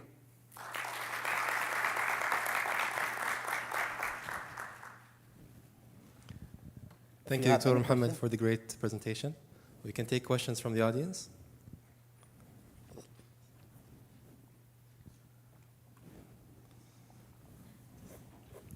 Thank you very much, Doctor, for your great presentation. For example, I'm working in the Department of Occupational Therapy, Faculty of Allied Health Sciences. Yes. What is your advice to build up a registry for the patients or the specific diagnosis? What are the steps you recommend? So that's a very good question. Actually, I am also helping people in the Department of Medicine and the Faculty of Medicine. Basically, you need to develop a form in which you fill, and then basically one of the tricks that we found is that you are leading, for example, a health problem as an occupational health, okay, and then you have workers. So you develop a way in which you develop a form which is based on the recommended traditional forms and filling your patient and then you have the outcome and the risk factor that are based on that form, and then you make sure that these forms are filled correctly, and you train your people how to fill it correctly. So, and by the way, you can do this also by seeing other successful examples of how you can build a registry. So again, it's not a straightforward question. It depends on what is your outcome, okay? What is the most important risk factors, and what you are interested in terms of how you build your registry to suit. But the good news is that when you use classical statistics, you will always have one standard. With machine learning, even if your data is chaotic, there are plenty of ways. For example, here we also have data imputation or missing data. So for example, let's say you have a registry and you have a lot of missing data, that we have algorithms that actually imputed data and replace it, and shows you how accurate are the replaced or data in terms of missing data. So that's it's a huge topic in terms of how. But yeah. Thank you very much, Doctor. Thank you. Yeah. Thank you, Doctor, for this very informative presentation. I have a very simple question. Maybe Yes. it's very clear to so many people, but for me, I need some clarification. Yes. So now, as you said, you are advocating for replacing classical statistics with, if possible, with machine learning statistics. It depends on the data, for sure. So the big data needs machine learning. Basic or classical statistics can play with simple data. So now, for example, if we have, for example, I'm working on colorectal cancer among young patients, and we have lots of data and very heterogeneous data, actually. And then, for example, one of the objectives that we want to forecast what will be happening in the future in the next 5 or 10 years in terms of incidence, the burden of the disease, and for example, gender differences and whatever. So when we handle this data for a statistician, usually they say it doesn't need machine learning. It can be solved by very classic statistical algorithms. So what is your input in this? What will determine if this data is AI-able data, or is this data needs basic statistics? Yes, very good question. So again, machine learning, I said big data. And when we say big data, let's say like when people come to me and they say we are interested to do machine learning statistics in terms of this, I wouldn't go below 1,000, okay? But below 1,000 patients. Yes, I won't go below, and if it's what, but then, but I would also explore how the machine learning algorithm perform in terms if the data was less than 1,000. And you are correct, with the small data sizes, you use classical statistics. Now the issue is colorectal cancer is a very complex disease, right? So the issue again is that you are assuming if you, for example, and then you said forecasting for 10 years, incidence prevalence, that is even not possible. If someone tells you I can do a forecast model in terms of epidemiology of cancer for 10 years, that is not. I would say 1 year, a year and a half, it is possible because I also work with time series analysis, you know, in terms of forecasting of incidence and prevalence. So forecasting a complex disease like colorectal cancer is not possible in terms like a long term, but you continue on doing surveillance. That's the idea and preparedness. And this is, you have to work with the disease, okay? Do you know our issue with diseases? Mitigation, not adaptation. Like I adapt to it and I work with it, okay? To reduce, not to, to work on completely destroy it. It will come gradually. This is the way linear, because diseases are very complex. The linear thinking is that when I do mitigation, it will be eradicated. That's not happening. Not happening with any type of disease. This is one of the things that are. So again, the problem is that when you go with classical statistics, we can work with classical statistics, but you are also violating a lot of assumptions. That's why I do Bayesian. Bayesian also have less statistical assumption and basically produces you uncertainties that surrounds your data. So when you have a credible interval, you know the amount of uncertainty in terms of your prediction. Okay, so that's why again with again Bayesian analysis there is no p-value, but there are credible interval and there are distribution of values. So if machine learning doesn't work, I would go to a Bayesian approach. However, you sometimes the Bayesian analysis gives you the same result as the classical one, so you can result to a classical statistics. So this is how I operate in terms of this. Any other questions from the audience? Dr. Anizi?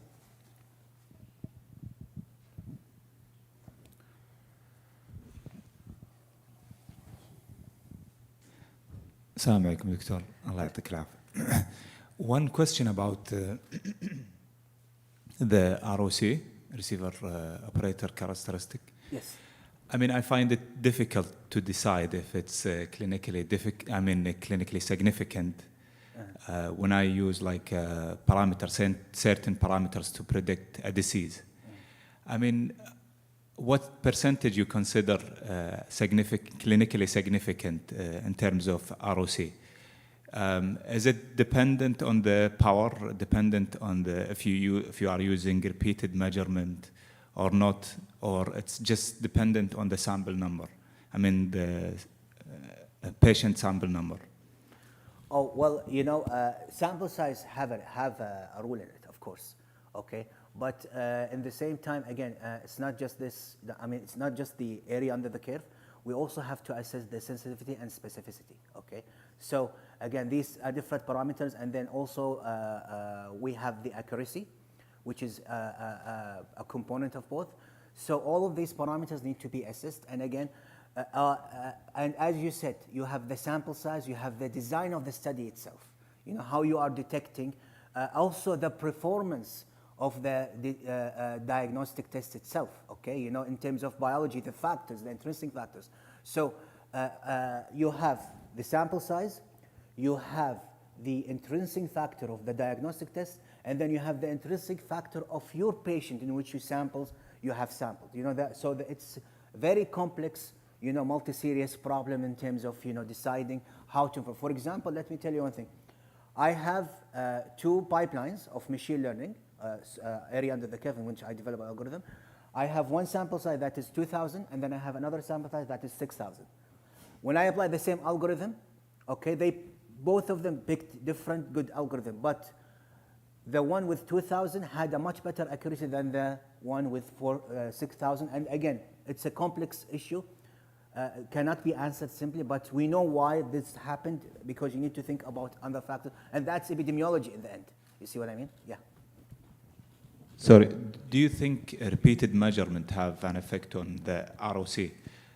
Meaning that, like, if I use multiple parameters derived from the same image for like around 2,000 patients, yes, will this have effect on the ROC curve results? Yes.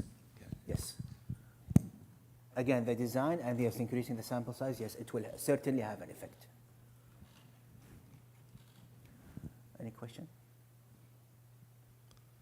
Okay, I have a question for you, one last question. Yes. In terms of now machine learning and statistics, Yes. have you looked at any recent data in terms of COVID? Where are we heading? Is it over? Is it going to come back? Are there new waves? Yes. Anyway, yeah, part of it, I actually, in terms of COVID, I use mostly Bayesian phylogenetic.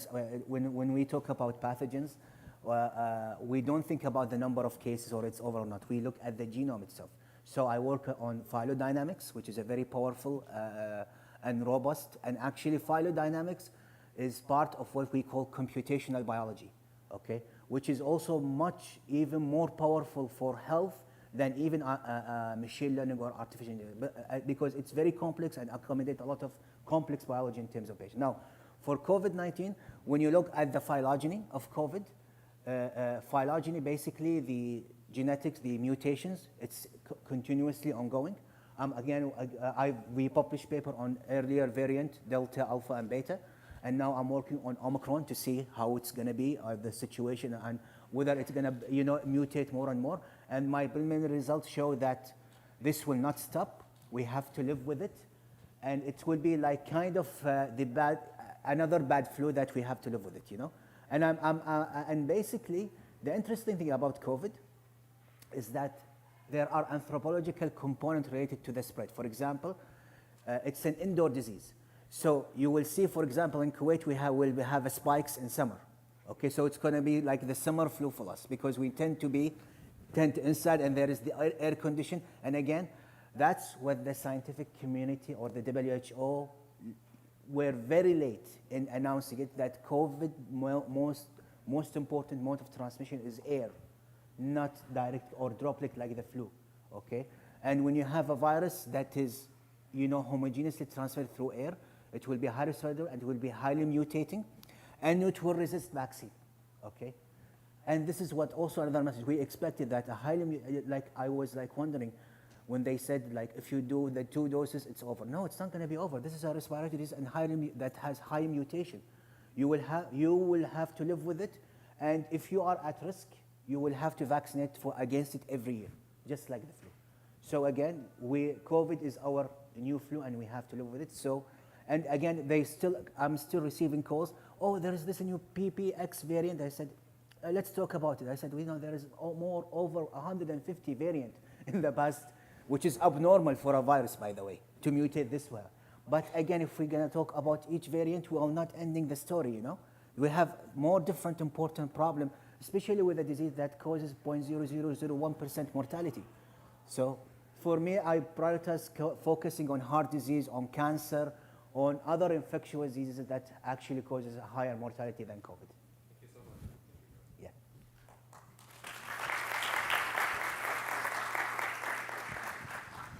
We will take a half an hour break, a coffee break. We will come back at 11:30. Before you leave, if you want to still take a snapshot of the QR code for today's attendance, and we have a second QR code also for your evaluations, please. Thank you. Kindly do the evaluation of the conference. If you don't mind, just scan and do the evaluation. Also, we have research outside for healthcare providers, teaching staff and students, and you already done your attendance. So we have this 30 minutes. Please go down to G-level pharmacy lobby for your break. دكتور تفضل.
natural language processing and machine learning methods for extracting and applying on different data science information, I guess.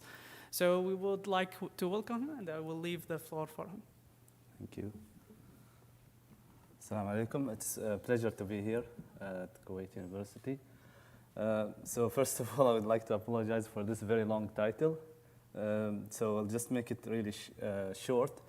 The aim of this study is to automate collection of data from clinical records directly using NLP, machine learning, and artificial intelligence.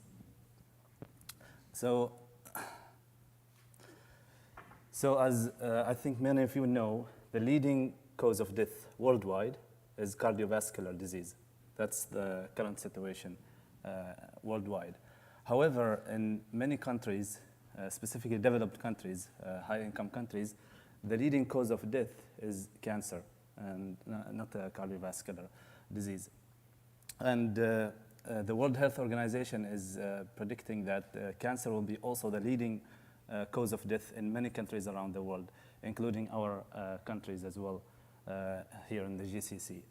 So this disease is really difficult, requires lots of resources, and scientists around the world are working into developing treatments and better screening and better prevention strategies for cancer.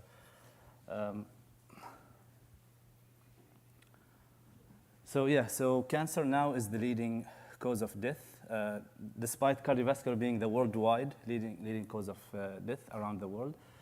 However, in many countries, specifically high-income and developed countries, cancer is the leading cause of death. Therefore, it basically requires much more resources and research to be invested in order to tackle this disease. So the situation in the GCC is alarming as well.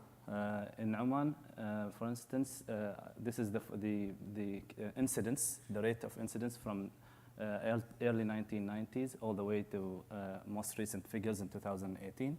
And as you can see here, there is a steady increase of cancer cases. And on the right here, I have another graph that compares the number of cases between two periods, between 1998 to 2002 and 2003 to 2007. And as you can see here, the bad thing about our countries, GCC countries, is that there is actually a trend, increasing trend on cancer cases. On the other hand, because of the efforts that are being done in developed countries, in Australia and US, there is a decline, steady decline of cancer cases from past periods. So there is a lot of work that needs to be done in order to basically avoid having cancer basically claims more and more lives in our countries. Okay, so one of the primary tools that we can use in order to basically tackle cancer is to look at the cancer care continuum. So we have a prevention, we have screening, diagnosis, treatment, and then we have the end-of-life care. All of these stages can be tackled and facilitated by having a good and strong cancer surveillance system in place. And what we mean by this is basically that data that basically gets collected at hospitals and basically saved in computers across all departments and across many government institutes should be basically all collected and aggregated and placed into one final warehouse or database that can be used then to basically do the calculations of incidence and follow up with the cases and devise strategies to control the disease and have strategies to lay out the foundation for tackling this disease. So one of the primary tools that can aid in cancer surveillance is the cancer registry. A cancer registry basically is a place where we can collect data and information to monitor cancer trends over time. So that basically data then can be used to calculate incidence, mortality, and survival rates. It can be also used to provide information to help manage resources and also implement the prevention and screening and treatment programs.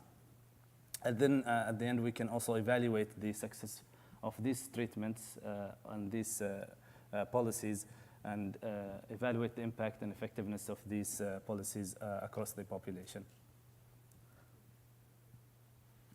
Okay, so what happens in the cancer registry, during cancer registrations? These are the phases that a cancer registration basically overtake. First, we have to identify a case, and case identification usually happens through the medical records. So maybe the patient walks into the hospital, he gets diagnosed, and then a medical record is created for the patient and saved in the computer system for the hospital. So that's basically case finding. And then on a follow-up visits, the patient will basically undergo additional investigation in which the stage of the cancer will be identified, the treatment will be planned, and then basically once we reach that stage, then the cancer registration process could start, where we basically have cancer registrar, basically people who were trained to look at the medical records and extract information manually from the medical records and code the cases and check them for quality, and then link them with any other data sources, and then finally put them into a database for final dissemination. So all of this basically phases right now are being done manually. There are a couple of different tools and software that could help with the case finding and some of the abstraction, but in largely, mainly, all of this effort is being done manually. So that's again the same process, basically explained in details. The patient basically comes to the hospital, then the data is being collected, and then a team of registrars or people who are responsible for the collection of this data basically sit and review all of the data and basically save them in a central system for final analysis and dissemination. So I was curious to know what happens in Kuwait. I will tell you about Oman later, but what happens in Kuwait, and I found one study. It's a very old study, so maybe it's not representative of what's happening here in Kuwait. But this is a study published in 2010, and it shows that basically the same kind of process that we have also in Oman and many other countries as well is being adopted here, where basically list of patients are basically being identified for diagnosed with cancer, and then a manual effort abstract and does the manual entry of data, and this is basically, as you can see here, they have two processes here. The first process is to identify the patient who is still living and following up that patient, and then another process where we try to identify if the patient is deceased or dead. This is critical because cancer registries has to basically calculate survival rates, so we need to know when the patient is deceased after being diagnosed with cancer.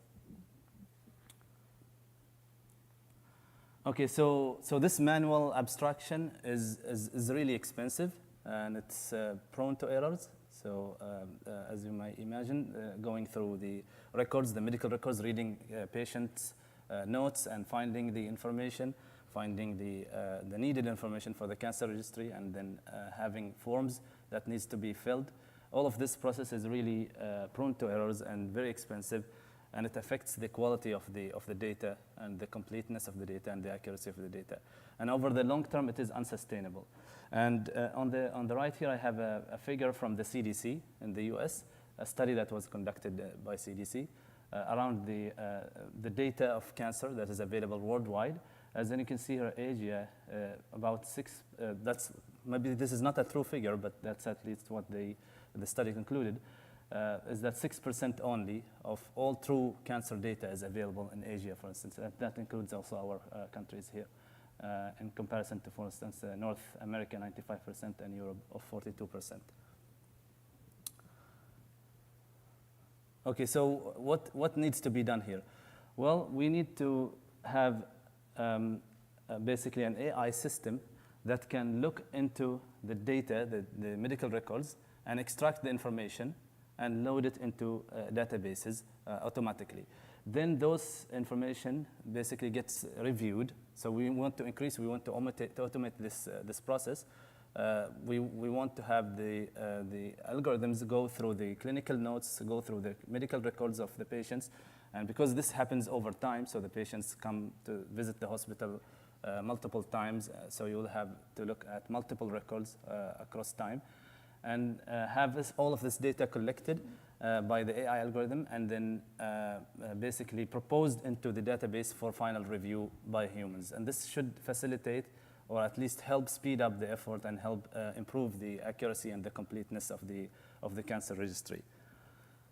So how we can do this? Well, we use NLP, natural language processing. So natural language processing basically are programs. It's a major field under the banner of under AI, where we basically employ these algorithms that could read free text written by humans and extract important pieces of information. And I will show you just in a few minutes like why this is not going to be an easy task, why we need AI basically intervention here. But basically the basic idea is that we capture important phrases. We capture important pieces of phrases from the original text. Those phrases could be, for instance, dates and time, or they could be, for instance, diseases, or they could be, for instance, symptoms, or they could be medications. And then those phrases then they could be proposed for the final layers, so that they can be basically aggregated and put into a database. And we basically aim to take this basically clinical note and convert it into a table, that like an Excel sheet that has basically detailed information about the patient, categorized and aligned very well. So we go from the unstructured free text to the final database structured data that can be used for further analysis and for research and for quality assurance, etc., etc. So why we need AI? Well, if you think about capturing the phrases directly using, for instance, regular expressions or using direct matches, then this will most likely fail all the time. This is because of very important point here is that the clinical text is, the context is important in clinical notes. So for instance, on the left here, we have two statements. So we have a patient had a stroke, and then we have history inconsistent with stroke. So if you try to capture a stroke in both cases, in the first case, the patient has a stroke asserted, like having this stroke. But in the second case, the actual context say that the stroke did not happen actually, and there was no stroke detected in the patient. So by having programs that can just match the phrases from the patient record and propose them as specific information that could be included in the database is not going to be possible in these kind of instances. Now, of course, we can go even further with this. So this was basically a study done by SharpN, a group of researchers from the I2B2 research arm in the US. So they wanted to basically go through a couple of different scenarios and phrases and see how we can capture all the different scenarios of context that could give some kind of meaning to the clinical information. So another criteria is the possibility. So we are unable to determine whether the patient has leukemia. So leukemia here is a possible but not an affirmed or negated, so it could be. There could be some conditional context. So patient reports shortness of breath when climbing the stairs. So the only shortness of breath happens when there is a climbing of stairs. Hypothetical, so if there is wheezing or shortness of breath. And then finally, the family history of prostate cancer. So this is not the patient himself, but some family history. On the right here, you can see, for instance, mother had lung cancer. This is basically the same kind of idea. So another team of researchers also tried to put this into the correct context. So we have to deal with context here. And dealing with context means that we cannot just extract those phrases in isolation from the main context where the phrase was mentioned. And this is where we basically need something more advanced, like an AI or an NLP that can basically link the phrases to their context and then apply or basically find out whether the phrase basically constitute an important information related to the patient or not. Another important issue with the clinical records is that time is sensitive and important. So if you capture a phrase or if you find a phrase from the medical record of a patient, then basically time plays a critical role in identifying whether this phrase should be basically translated, basically should be put into the patient record at which time or at which stage. So again, this is basically another schema or another way to look at this. So multiple teams have tried different ways, but this is one possible way to look at it. So we can look at the phrase and think that this is basically describing something that is ongoing with the patient, and that basically is the overlap state. So the patient has fever, so it has been going on for some time before and after. And this is the document time here is the reference point at which the patient visited the hospital. So this is the point where the patient had the visit registered in the hospital. The surgery was conducted. So surgery here refers to something in the past. So it happened before the patient visit. So the patient will see the cardiologist in the future. So this is something in the future. And then we have this final categorization of before and overlap, where the patient has been feeling nauseous for the last 2 days. So there is a specific time frame here that is referred to in the last 2 days, and may possibly continuing into the future. So temporality, again, is important here, and it plays an important role. And in the case of cancer registry as well, it is critical to know when the patient was diagnosed, at which date, and then when the patient received the treatment. All these information are critical and important, as we will see later.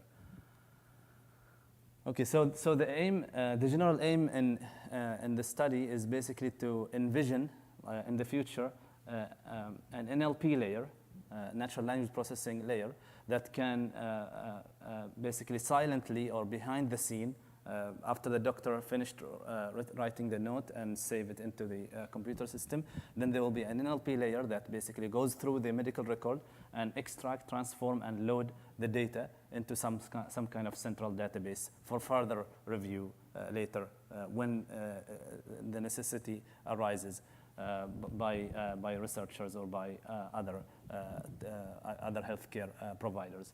So this basically layer will be basically sitting there and looking at all these documents coming in from the HIS system, and then doing a transformation and extraction and loading into the database.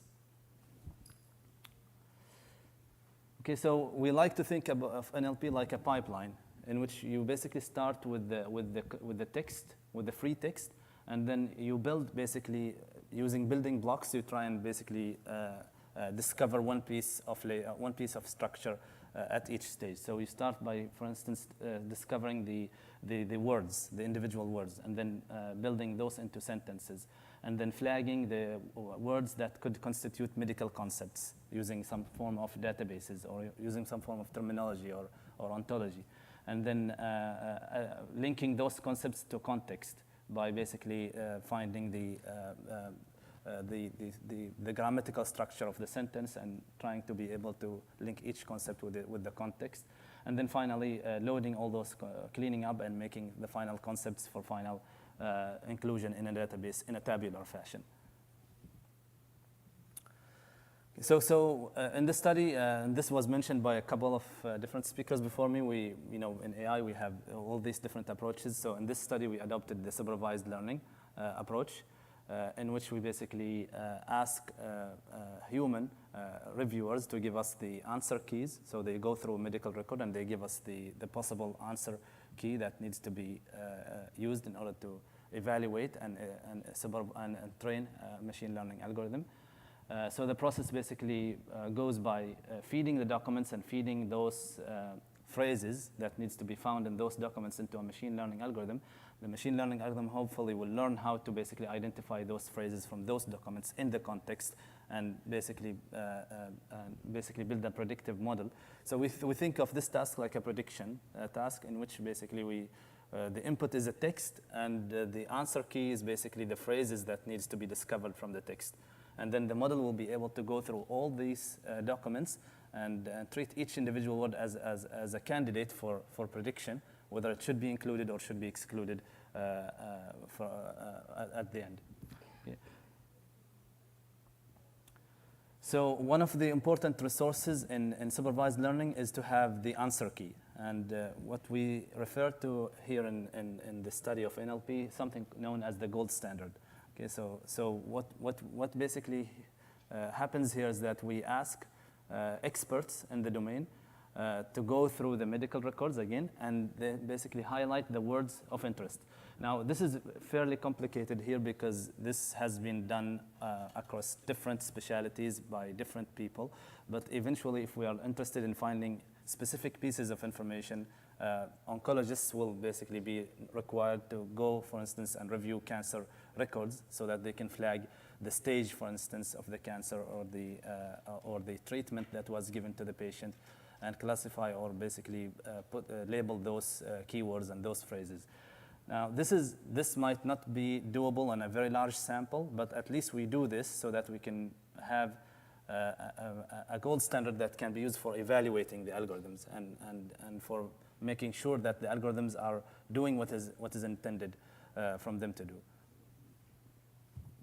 Okay, so the metrics that we use are not going to be accuracy specifically, so we have to employ other metrics, and in this domain we use two important metrics, precision and recall. So the idea of precision is that we are looking for specific phrases across many documents, so not all words are relevant here. So out of all the phrases that were proposed to be basically relevant for inclusion, what is the percentage of those that were truly basically found correctly by the system out of all of those that were proposed by the system? So that's precision of the system. Recall means that basically how many of those phrases were captured across all the true phrases. How many of those phrases were captured from the input documents? Okay, so primarily what I have done in the past is to apply NLP for the cancer registry in Utah, in the United States, while I was doing my PhD work there. And we basically took the stage as the piece of information that needs to be found and extracted from the medical records. So specifically, we use stage because staging was missing from the cancer registry in Utah, and basically that piece of information is critical because no cancer patient could be treated without first having the stage basically identified. So stage is an important prognostic and treatment planning metric for cancer patients. Okay, so the stage basically, the cancer stage can be described using three different components, the T and N and M. T captures the extent of the disease. This is an example from colon, so different sites have different criteria, but that's one of the cancer sites that we have tried in the Utah Cancer Registry study. So T basically captures the extent of the disease, and it comes basically into this one of these classification codes, and this basically also changes over time as well. So this is maybe was the 8th edition. I believe now they are using the 9th edition. N basically captures the number of lymph nodes involved in the cancer, and then M try to capture whether the disease has progressed into the metastatic phase or not. So at the document level, we try to capture the AJCC stage, the American standard for staging of cancer. And eventually, you will have a patient who visited the hospital a couple of different times, staged initially, for instance, at stage 1, and then after receiving treatment, maybe the disease progressed into some other stage. So usually what needs to be reported to the cancer registry is the most advanced stage. So the initial stage at diagnosis and then the most advanced stage where the patient had. So this has to be reviewed every year. And you end up with multiple stages that are extracted from the patient record that needs to be consolidated. So we say that this is the process of consolidation, where we basically look at multiple records, look at multiple pieces of information for the same patient from multiple documents, and then we try and put all those information and consolidate between them so that we can propose one final phrase for inclusion into the database. So the size of the data set, so we basically took 3 cancer sites here, lung, colon, and prostate. These were the most the highest number of cases in the cancer registry at that time. And we divided them into training, validation, testing. So I'm sure this was described by many speakers before me. So we use some data for training the algorithms, and we keep a portion of data for testing and for evaluation. Those data that were kept for testing and evaluation will not be used during the training process to avoid any bias. I included here a validation set, which will be used along hand with training to improve training. So I start with a couple of algorithms, try it on the validation test, and see how good are these algorithms doing. If I'm not satisfied, I will review the error cases in the training set, and then I will fix the algorithms or try to propose different strategies, and then try again on the validation set. Eventually, the testing set will be completely separate and hidden from all of the process of training and validation until the final algorithm is picked for the final testing and evaluation phase. So we did 2 phases. The first phase was in finding the TNM mentions, in finding the TNM phrases directly from documents. And this was the document level study. And we were able to extract a majority of TNM expressions for all the sites, for the lung and colon and prostate, all of them. And I have 2 metrics here. I have the strict match and the partial match. The difference is that sometimes the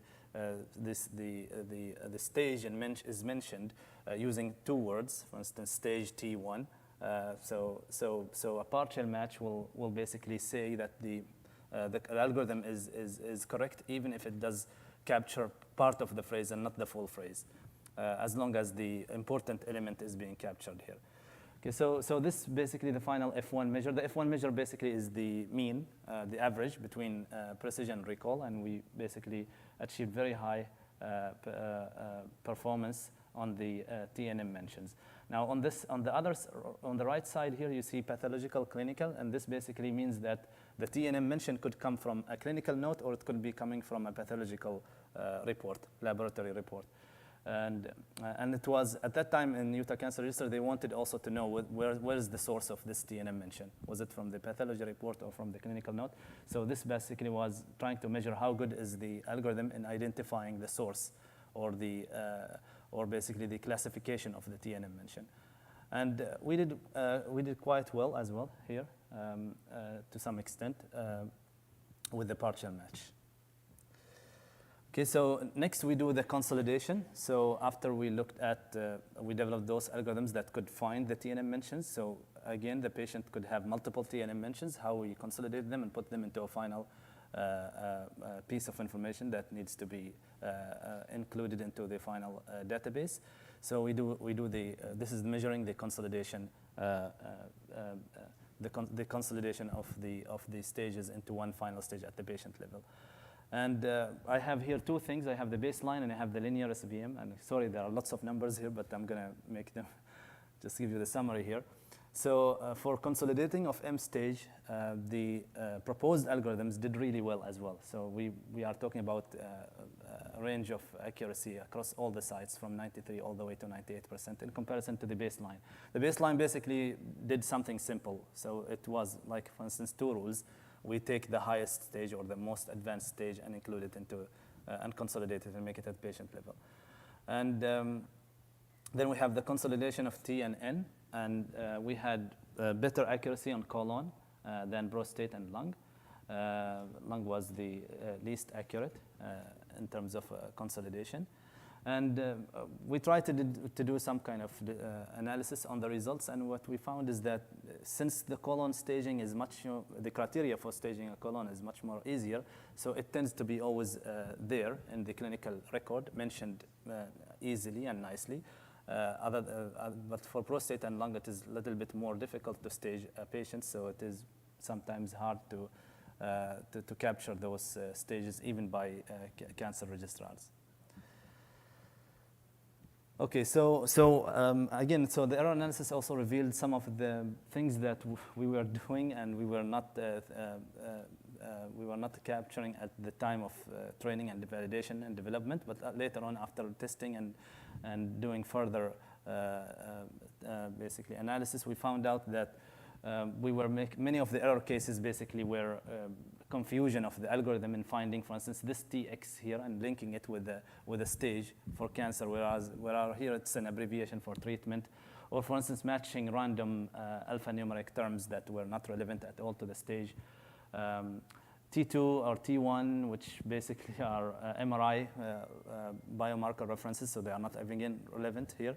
And some errors with partial matching. Now, if you say that you can always exclude the partial matches, or you can basically look at only individual phrases, then this is going always to fail as well and give you even lower precision and recall.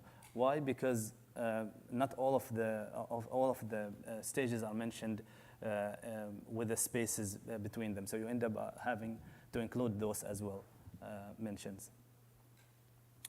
Another thing that we were not doing in the study at that time is basically to take whole phrases and convert them into a stage.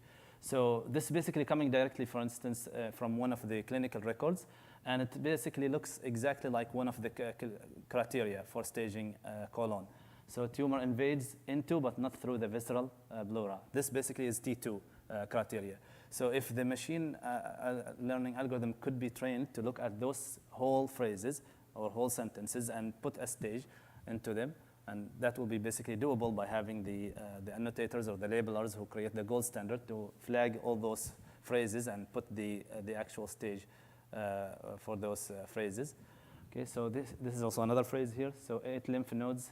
This is also another criteria for N0 from the AGCC manual. So this could have been also used in order to basically improve on the capturing of stages. Okay, so what is the future? So what we want to do? What we want to do is we want to expand on this, and basically, so this is unfortunately right now in Oman, most of these efforts are being done as well manually, and worse even, we are still using papers to some extent. So this is basically a form that is being used by the cancer registrars in Oman. They go through the hospital records. So they visit hospitals, they go through the hospital records, and they fill these forms. So they try and find the site of the cancer, the date of diagnosis, some other important grading, histological grading and treatment, and the TNM stage here, etc. All of that form is being filled for each patient, and then the registrar goes back to their workplace and basically transfer the data into a computer system and do the actual collection of data. So we want to basically look at the possibility of using AI and NLP again. So to also extract other pieces of information, like for instance the site of the cancer, the date of diagnosis, the grading from the histology reports, and the treatment from the clinical notes. Okay, so that's the proposed sample for the study. So this is something that we are planning to do in the future in this ongoing study. One of the things that we also want to do is, since the data will be collected from many hospitals in Oman, we wanted to anonymize the patient records. So this is known as de-identification. So we go through patient identifiers, anything that could identify basically the patient, like his name or his age or his address, his or her address, and then we basically replace those with some kind of surrogates that looks like the original, but not actually the original. They were basically replaced. And we want to try also ensample learning. So ensample learning, some of prior speakers also touched upon this, so it's very important technique. And for instance, for COVID forecasting, ensample was one of the techniques that were used to forecast the number of cases in the future. So the idea of ensample is that rather than training one algorithm, we train a basket of algorithms, and those algorithms could be, each one of them could have some weaknesses, but on collaboration and when we combine them all together and put them all together, they could basically produce a better classification than one individual algorithm. This is the full proposed pipeline for the study. And thank you, and I'll be happy to have any questions. So I have a list of other investigators in the study, and this study is for Oman is funded by His Majesty SR grant. Thank you.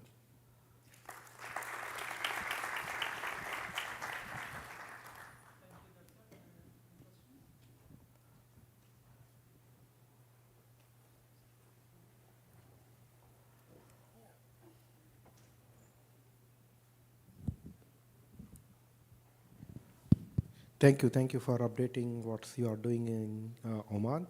My only question is, all your NLP is used on electronic health records? Because I don't see there is still electronic health records going on in Oman. So where you are applying, from where you are getting your data? So the question is, are we planning to apply it on electronic health records? No, currently where you are applying your NLP? Right now? Yeah, right now. So we will collect all of the data from and manually you put into computer, then you apply your NLP? Okay, so this will be a retrospective study, which means that we will have records of patients from 2013 to 2018. Those patients already were manually abstracted by the registrars in Oman. Okay. But eventually, so this is probably one of the other aims of the study, is to look how good is the manual abstraction that was done by the registrars in Oman. So we will go into these records from 2013 to 2018, collect all of them. There are probably 5,000 or 6,000 patients, and then we will take a sample, a small sample. We can't do all of them, of course, for the labeling. We will label them so that we can have this as evaluation or validation sample. We can validate the algorithms that we are trying to develop. But we have the databases. So we have the actual records and we have the actual cases of cancer in the cancer registry. But they are not, we don't have all the information. Yeah, we don't but have, still you need to convert that 6,000 paper records. Which no, they are not paper, they are electronic. That's they are electronic text. Yes. Okay, thank you. They are not paper. The paper is the form. Form. Yeah, the form that is used. I mean, the process that is used to collect the data. Okay. Thank you.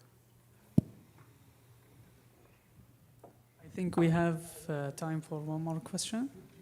If there is any.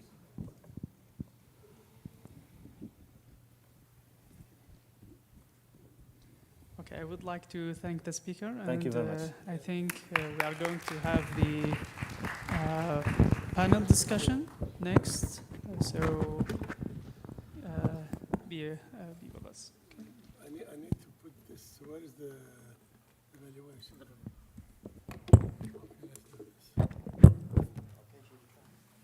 Okay, good afternoon. Please kindly, this is the conference evaluation. It would be nice of you if you can, each one of you, just scan and evaluate the conference from A to Z. We're doing the conference evaluation. So please, if you can scan, I'll put it for 2 minutes. I hope it's readable or scannable. Okay. Okay, ask Dr. Adari, please come up. Dr. Amin. Dr. Shabir, please. Dr. Mohammed Khamis, please come up. Professor Marabi, please join us.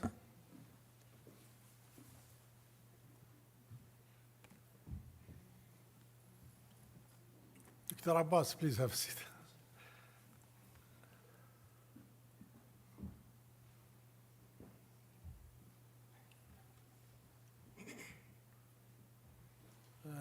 there's one. Dr. Mohammed, please. Computer science. Because we're going to talk about your area, AI.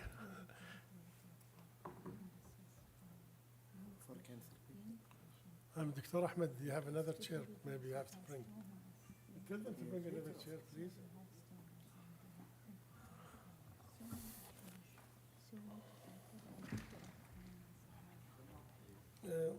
One more. Okay, خلاص.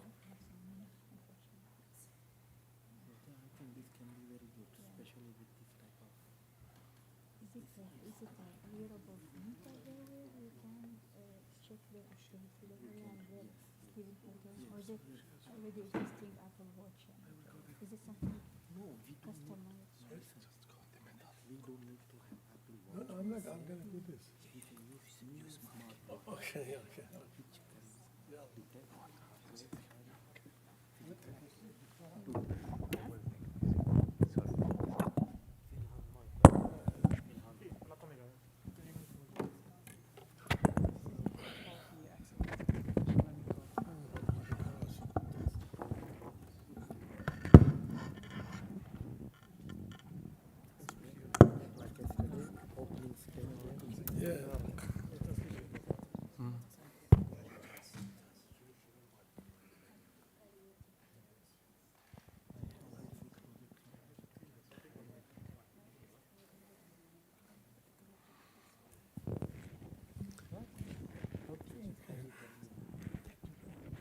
Okay, Assalamu alaikum, good afternoon.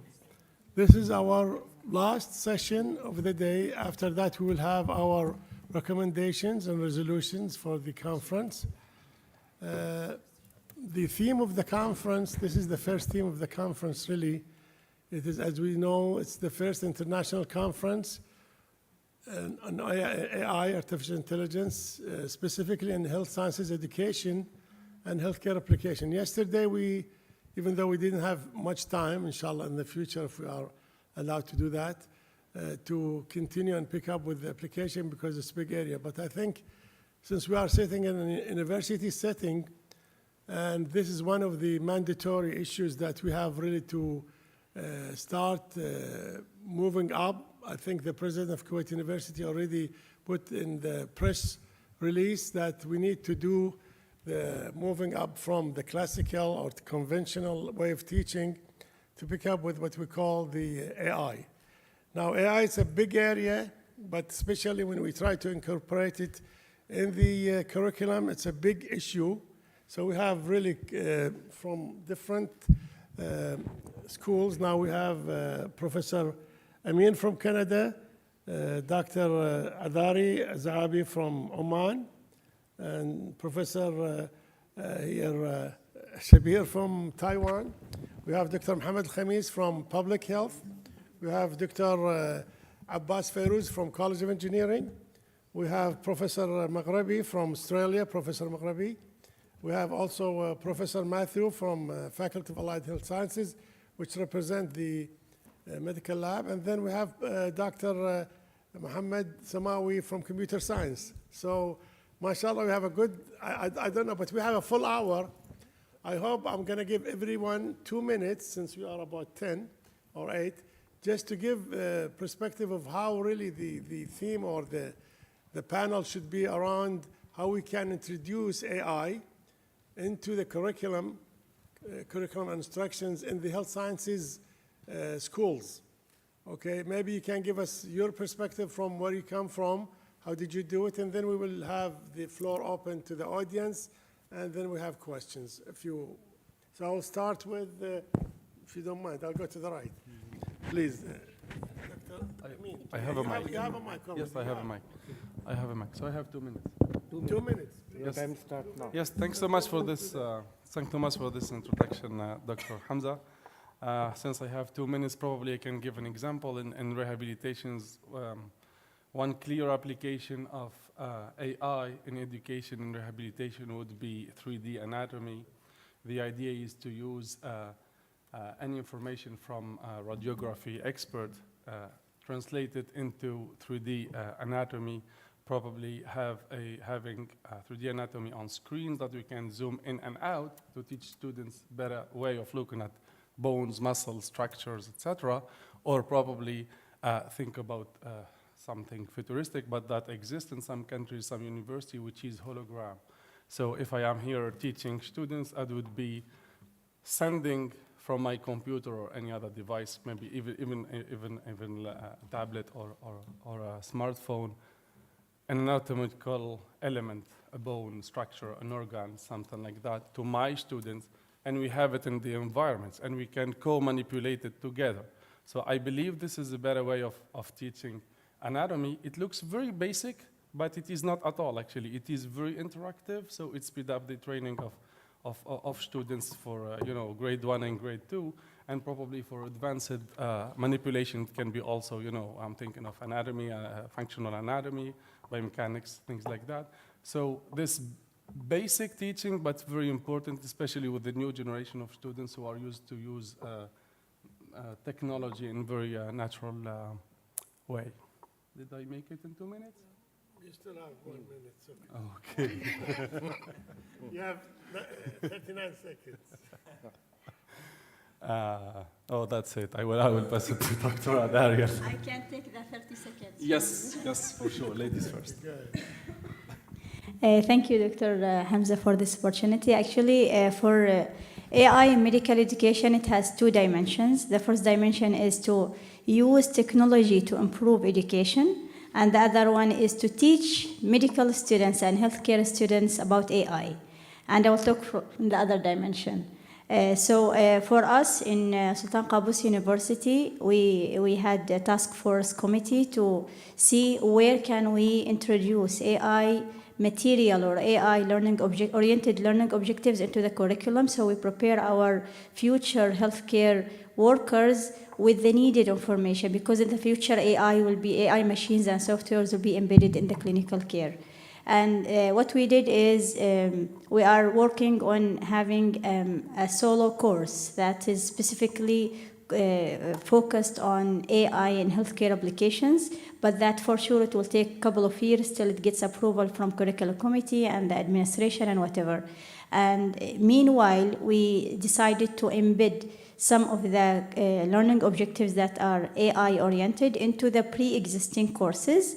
And it will be, we plan to make it a longitudinal, where it will not be just for particular students at one phase of their studies, but it will be from A to Z as they progress in their curriculum. So we have a course about informatics, medical informatics in year 1, and then medical informatics 2 in year 2, and there is integrated modules, 3 integrated modules, and we embed the AI-oriented learning objectives into these courses. First, we expose them about the terms that are used, what are the advances in research that is happening, what has been approved by FDA, and as they progress, we give them clinical scenarios and we show them how AI can help to improve such care or prediction of diseases, and then we show them why there are certain algorithms they did not reach an approval, and because of this and that, what are the ethical issues behind all of these,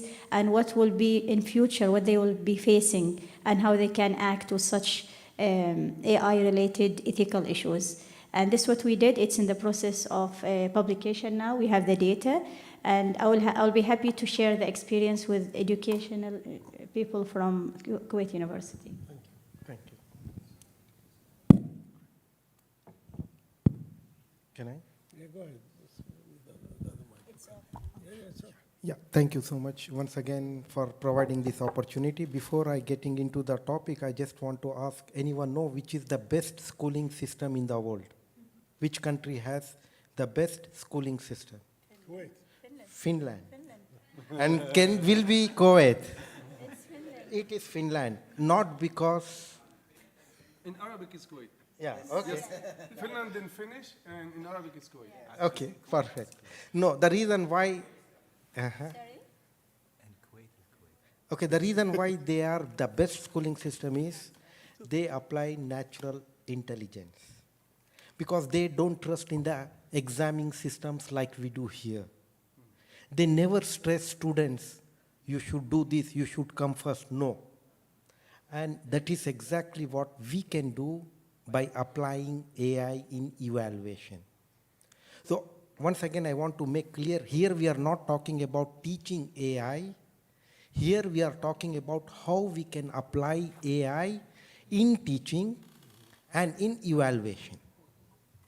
And the beauty of AI or any computer system is it will personalize according to your need, according to your knowledge. So currently what we do is that we ask same question to 100 of you sitting here. Those who answer pass, those who don't answer fail. But that is not the right thing. We don't know, everyone has their own capability of understanding, their own capability of memorizing. So it doesn't mean if you cannot memorize, you are not a good student. No. Of course, there are some nuances for each and everything, but to come to the bottom line, what I want to propose is, yes, we need to have online system. Courses should be taught at home, meaning you should see the material at home, but when you come to the class, you are doing evaluation, discussing topic, not sitting here and listening to the professor. Half of the class is like sleeping, other half are on WhatsApp or on Facebook. So there is no real interaction. And a teacher cannot go and ask everyone how much they understand. So the best way of doing the teaching is flipping up the class. You do all your lectures at home, come back to the section or lectures here to evaluate, to see how much you understand, to discuss with the teacher. So in that way, I think AI will be very useful. Okay. Please. Yes, so for me, it's all about, let's talk about a true example that we faced. I think public health did not do very well during COVID, even not just here, I'm saying the whole world. There are plenty of mixed messaging, a lot of issues. And particularly when I would talk in relation to AI, there were not a proper application of AI in the right spots when dealing with COVID. Now, I am laying the ground for my students. So basically we start of changing the concept of public health to One Health, in which animal health, environmental health, and human health are interconnected. You can see this is a very complex concept. It's not linear. So the reason that public health was not doing very well in terms of dealing with COVID, even in the messaging and all of this, is because they were dealing it in a linear relationship. So what I'm trying to teach here in public health is that these are not in a relationship, and AI or machine learning can actually tackle these complex relationships, in terms of, dealing with health problem. You can see health phenomena on population is not simple, okay? So again, but then we are laying the ground also by introducing the concept of STEM, science, technology, engineering, and mathematics. We need to enrich that within our course curriculum in order for the student, instead of the student just jumping forward and using AI, he has to understand, whether the AI was implemented in the right way or in the wrong way. And these are the important concepts that we need to start to implement in our curriculum in order to, for the students or the futures, in order to be successful in terms. We cannot just inject it directly like this without the foundation itself. So that's the idea. Okay, thank you. I guess that we are all here, maybe faculty members, but we still are students, and we are going to be students all the time.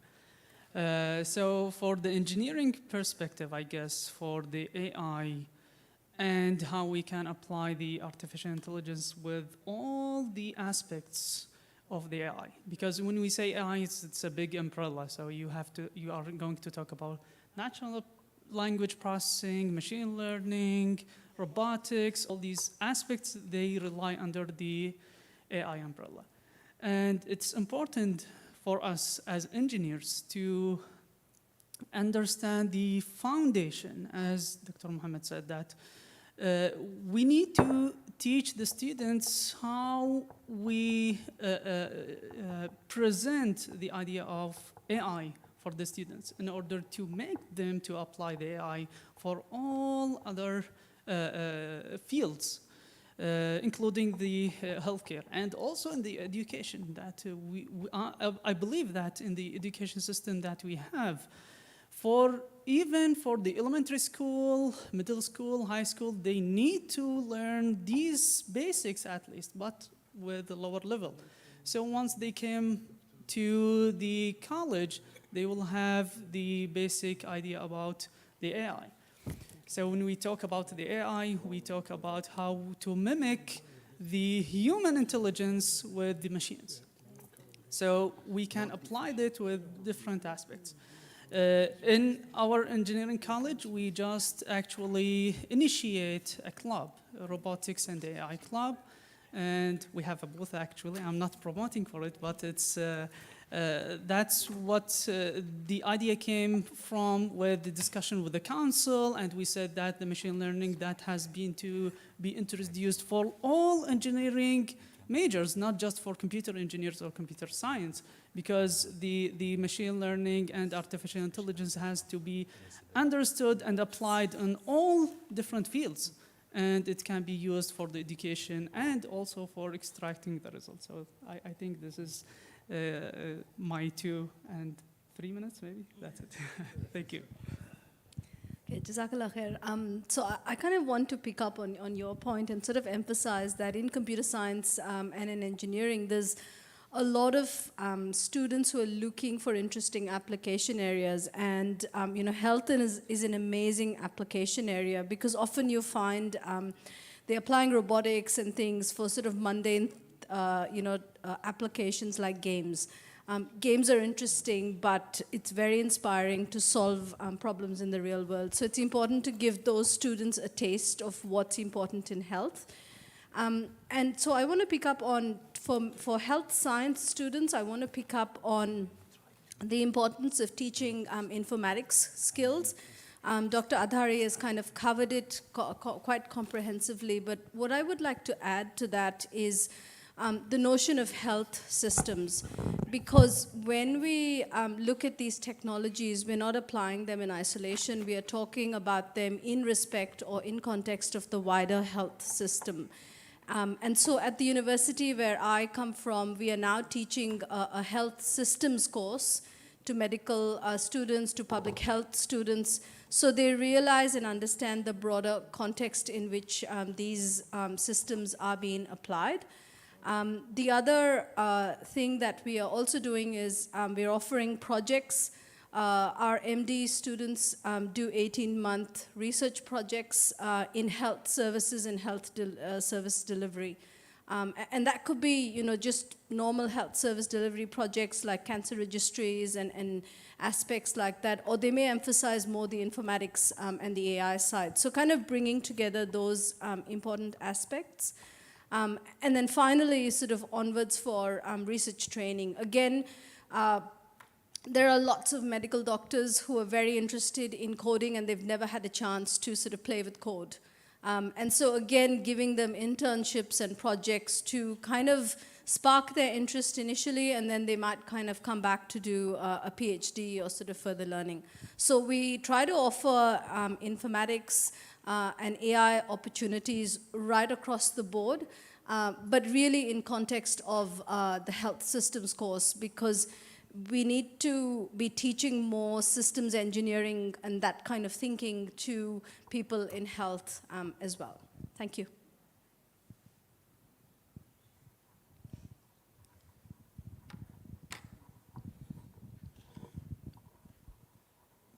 To the members of the organizing committee, this is like a dream came true, the successful completion of this conference. Several years ago, Professor Suad Al-Fadhili, the current acting vice president of the university, initiated this conference. And with the efforts of people like Mr. Hamza Al-Shawaf, we have completed it successfully. We are grateful to that. And this conference is in line with Kuwait Vision 2035. So I am an anatomy professor. There is a lot of application of AI in teaching, especially teaching anatomy. We are utilizing some of these applications now, and as one of the members of this panel said, we are still students, we are learning more things. And I'm sure Faculty of Allied Health, this is a combined effect of just all the many faculties of Kuwait University, not just Faculty of Allied Health. However, I know that we have a lot of application of what we learned in this conference in the Faculty of Allied Health Sciences, in teaching, rehabilitation, medical laboratory sciences, and in all the aspects, all the departments that we are dealing with. Thank you again. So I would like to thank everybody. We had great speakers, great valuable poster sessions, which were very valuable, gave us very valuable information. So it was a very successful conference that we had. Thank you again to all the members of the organizing committee and the audience for giving us encouragement, and the administration of the Faculty of Allied Health Sciences, the deans and the vice deans, and all the people who contributed to this conference. I really thank them all sincerely from my heart. Thank you very much.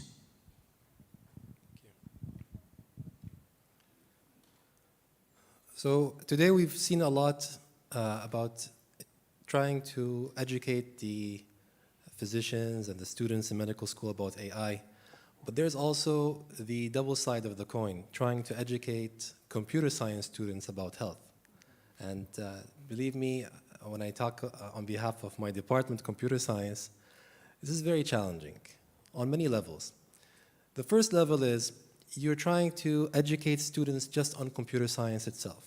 And the journey takes 3-4 years for them to get to an artificial intelligence course, for them to start to understand that they know how to code, they know concepts of algorithms, they know how to design systems, and now you're talking to them about AI and machine learning. So at that level, they want to graduate. So how do you capture them and tell them, okay, now you can apply this in the real world in health? And we're finding challenge between physicians trying to listen to computer scientists and computer scientists not being able to understand the language of physicians. So I think this is still an area that the ice needs to be broken down there. With our department, what we have done is we've introduced 2 courses.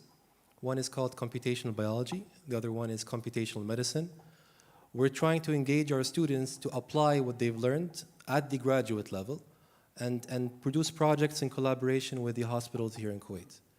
So we're trying from our end, but it is a challenge. We're happy conferences such as these, they promote awareness and increase engagement. I think we need some more collaboration between both departments, between computer science and healthcare.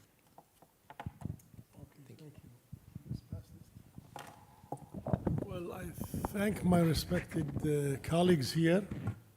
Okay. Think about recommendations. This is the next task. And he wants to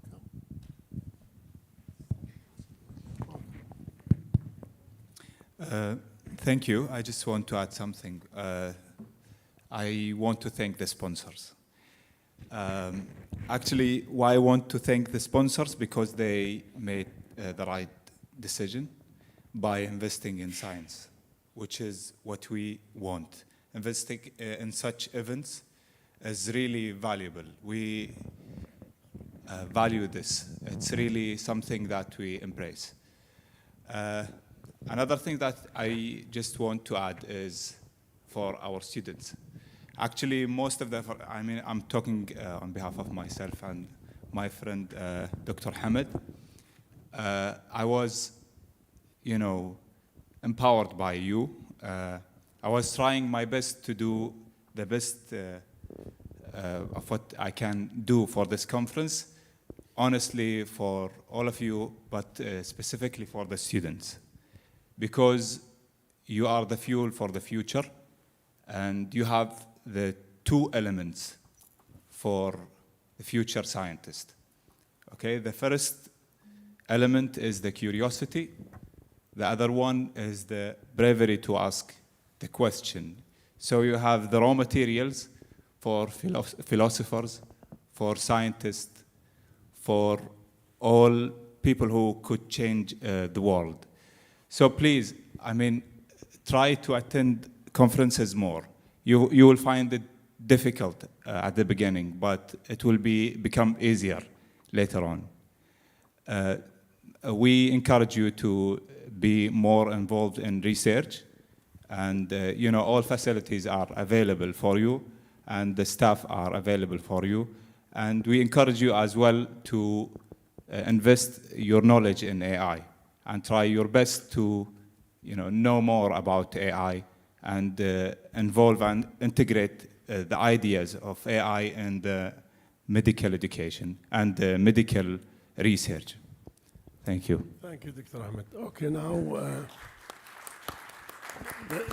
the next step of this panel discussion, I think we have to focus a little bit. Thank you for all my respected colleagues in this panel discussion. I think since health, again, I come back to the theme of the conference with respect to engineering, computer science, any other schools, but here the theme is health sciences education. Now, I hope I cover everything, but here we have like almost 2 tracks, something called didactics, and the other one is clinical. So now let's focus how we can really introduce AI into the curriculum, because engineering perspective, computer science, everything differs. So here our business is much different because we have the rotations and the clinical training, I mean, starting medicine, dentistry, pharmacy, public health, allied health, nursing, and you name it. So here we have to focus. I think it's a very difficult, but if we look around the globe, there are already some running or completed examples, but let's maybe do some brainstorming here this morning. Try to maybe focus in the next, I'll give a minute to each one, and then we'll open the floor to the audience, because this is the theme that we want to focus on, about the curriculum instructions and the didactics and the clinical, if you may, starting with you. Yes. Okay. Thank you, Dr. Hamza. So what I can say in a minute is that I will talk about my case in the University of Manitoba, and that would be the same for the U15 University. That's the group of research interns of University of Canada. They are 15. What happens when we train students in rehabilitation is that they leave university, they go into the practice, they will never come back, and if they don't dedicate time to exploring new technologies, AI, even new clinical knowledge, they will never be up to date. So the point that U15 universities do is that last year we do a course called Critical Inquiry course, and in that course, in my case, I use AI. The idea is to get the students to get initiated to a first experience in research, including technology. So this is real research, sometimes even publishable in international journals. And that research actually is not, we are not making researcher through that critical inquiry course. Rather than creating researcher, we are aiming for increasing awareness about technology, AI, how it applies, so that students are comfortable, aware about technology, familiar with existing technology that are available on the market. Hopefully for the future, this will make the bridge, and the students will be able to embark on the new experiences that will come. So they have the very basic understanding of technology. In my case, what I use is not sophisticated technology, very basic. What we have today, Apple Watches and tablet. This is what I do, because this is what they will see tomorrow when they go to clinical practice. Thank you. I agree with you, Dr. Amin. So basically what we need to do for these students, actually they are ready. They are generation-driven generations. We accept it or not. So they are ready with the needed curiosity and the readiness to implement technology. But what we need to do is to direct them toward what is going on in the healthcare system in terms of research and in terms of already used techniques and technology in the clinic as they progress and they reach the clinical practice. So I recommend, based on what we did, to have an environment that feeds this. So it should be lots of workshops for faculty and students. It's not only the students, even faculty should believe in this. So workshops for all stakeholders in universities and in college. Second is to make the research. I don't know if you have a research course for students. So if you don't, better to have one. And if you already have an existing one, encourage AI-oriented research. Either students are involved in annotating data, in brainstorming ideas, in involving and evaluating techniques. I know they will not have the needed capabilities, but at least they will be shadowed and they will be supervised. The third thing is to encourage and to try in every course to build the inquiry-based mindset among students. As Dr. Amin said, students, once they are graduating, they go and do their job and they go home. So we need to have that continuous inquiry-based mindset, and that is the way to improve healthcare. So doctors, nurses, they will be facing lots of challenges, lots of observation about cases increasing, decreasing, or some risk factors. If they just pass it as is, there will be no change in healthcare. So we need to improve our healthcare based on what we are seeing every day. And that will not happen unless we have the inquiry-based mindset among our healthcare students. Thank you so much. Actually, I just start with the problem. The problem is, computer was not invented to do healthcare stuff. This is the fact. Computer is only for accounting. But now we want to use computer to take care of the patients, right? And then comes with the data. In computer science, say banking or transportation, you have straightforward. In banking, only how many dollars you have, how many you took, how much balance, finish. But in healthcare, data is heterogeneity. You have numbers, you have what you say sounds, you have images, and even if you say symptoms, there are variety of symptoms. If you say pain, there are so many types of pains. And all these things we want to integrate into computer science. There comes the problem. Therefore, what I strongly suggest and recommend is, okay, we have computer science guy with their own mindset, and we have doctors, clinicians, nurses with their own side, because their priority is patient care. And the main priority of computer science is find solutions, give them solution for any problem what we talk. But the problem, the biggest problem is when you go to the clinician and ask, what do you want? They say, we don't want nothing, we have everything. Therefore, the strongest thing here needed is a bridge between connecting IT to healthcare. So there should be people from healthcare, people like me, for example, medical doctor, but who has much interest and knowledge of IT. At the same time, we need to have some IT people who have so much interest and more knowledge about healthcare. Then these are the people who can talk to each other and make things happen. So I think this is one of optimal solution or short-term solution for making people harmonize and work together, because now hospital is not about doctor and patient at all. It's interdisciplinary. We need engineers, we need advocates, we need all sort of people. So we should work together in order to provide better healthcare for the patients.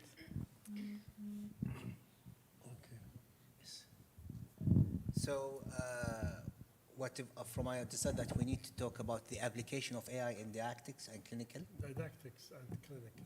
Yes, in terms of integrating AI into it. How we can really incorporate, because now the classical way of doing, yes, as you see, now there's a big shift. You know, we're doing revolutionizing the curriculum instruction, and that's like. Let me give you an example here. When I talk about, I mean, with respect to my colleagues, there's something called chatbot. Or personalized learning, because the classical way, the teacher will come, and then you have the students, and then you do it. Even when you go to the clinical, here's the specialist, the consultant, the professor sitting with his or her, trainees, doing it the classical way. Now, when I involve AI, then maybe I have something called like what we call expert system. Expert systems, this is part of AI. So we'll have a build-up system. It's like a kiosk. You know, the trainee will come and just ask all the questions to the system instead of having the expert. So that's an AI. I mean, say in the hospital, this is computer science, getting engineering, but instead of, because he will not be available, that you know, the professor or the teacher of the course or the training, even in the clinical, he might not be available. So what I'm trying to indicate to my colleagues to think, maybe, I'm sorry if you don't know all the tools, but this is how we want to get into didactics first, which is the theory and everything in the class, and I don't want to do it in the conventional way. Then I want to go to the clinical, because clinical, again, we have to revolutionize the typical way. And there are already solutions, like he talked about even wearables. Now, when you have wearables, but again, something we talk about, train the trainers. That's something we have to do in the strategy, in the recommendation. Not this session, the next session we talk about recommendation. So please, I hope you got my point. I'm sorry to. Yes. And that's again, you know, bring us to the subject that, you know, and that's the issue here. You know, in many schools, also in the health sciences, students and most of the students and teachers are stuck with the classical way of teaching. And when we try to integrate active learning, there were a lot of resistance, right, to it. Still in the passive learning. Exactly, passive learning. And you know, like, I'm one of those people who try, for example, to integrate STEM and AI in my teaching through active learning, in which I encourage the student to discuss and actively seek the information and actively search for it. But the thing is that students, they don't give me a good evaluation because they need the slides and they need the classical way of spoon feeding, you know, because most of the faculty are going through passive, you know. But the thing is that we need some way to enforce active learning and, like you said, train the trainer to force it. And, you know, because if we don't do this, then there is no AI integration. I agree, right? What we call active, interactive, because this comes to the next station, what we call personalized learning. Exactly. That's an AI. So exactly. When we do learning management system, when we've done teams, this is part, I would say, I don't want to say full AI, but you get to one-on-one education rather than I have a class and maybe some, but when I do the one-on-one, that's part of it's like personalized medicine. Exactly. Personalized education, and this is our part. Exactly. So please. Yeah, thank you. Yeah, I think we, as my colleague said, that it is important actually to emphasize how we can improve the learning system for the healthcare, at least. In my opinion, that we can do it in multiple ways. So the first one, we can introduce basic courses for the machine learning in the healthcare sciences. So the students will have a basic understanding on the machine learning and the basic coding, how to do basic coding for the machine learning, because at the end you want to use the machine learning applications in your healthcare studies, wherever. This is maybe the initial step that we can do for moving forward for the education level in the health sciences. I think also that, on the other hand, for the faculty members in the engineering and the computer science, and also for the healthcare and the medical system, we can do multidisciplinary workshops and short courses that we should actually, as an engineers, we need to learn some of the basics for the medical field, because at the end we are engineers. Most of the things we have maybe studied them in the high school and we don't remember them actually. So we need to refresh our memories, learn from the medical field as well. On the other hand, also the faculty members, they can do the same for the machine learning courses or whatever that it can be applied for the AI as well. We can involve as well the students to do collaboration for the projects. I don't know if the healthcare they have the course projects, but in engineering we have the course projects. We can do collaboration between two colleges or multiple colleges, where we can have a student from each college, so they can do a huge project together. So in this way, each student will learn from the other, and as well they can apply the machine learning and the artificial intelligence in the healthcare as well. At the end, it's all about collaboration. So we want to learn as engineers from the medical field, and as well I think we can do the same for the medical staff as well. Thank you. Okay, I'm going to make sort of 2 points. So the first is, I think that as far as the didactic is concerned, it doesn't need to be about the content. It needs to be about the skills. So the content is changing. It's changing faster than ever.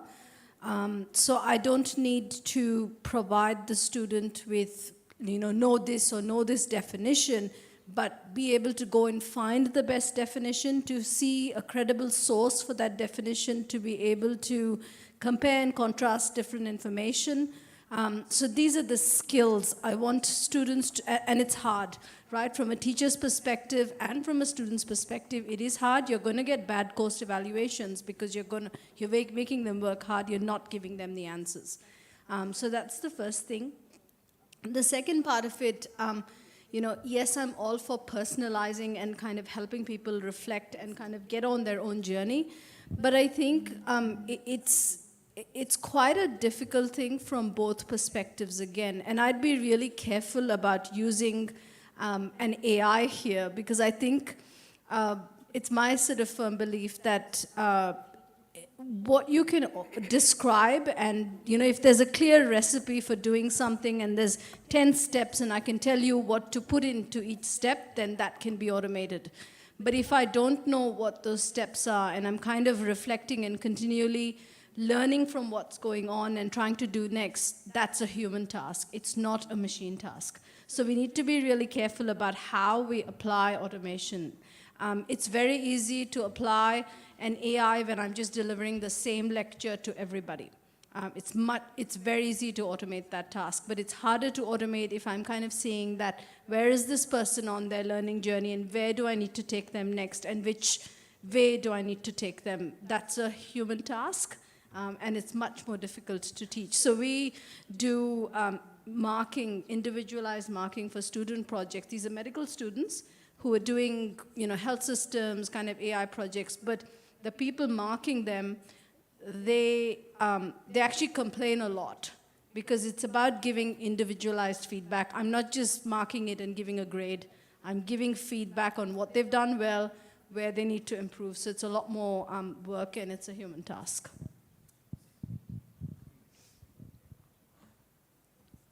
As we look at the members of the panel and their speciality, it is quite clear that AI, artificial intelligence, is multidisciplinary.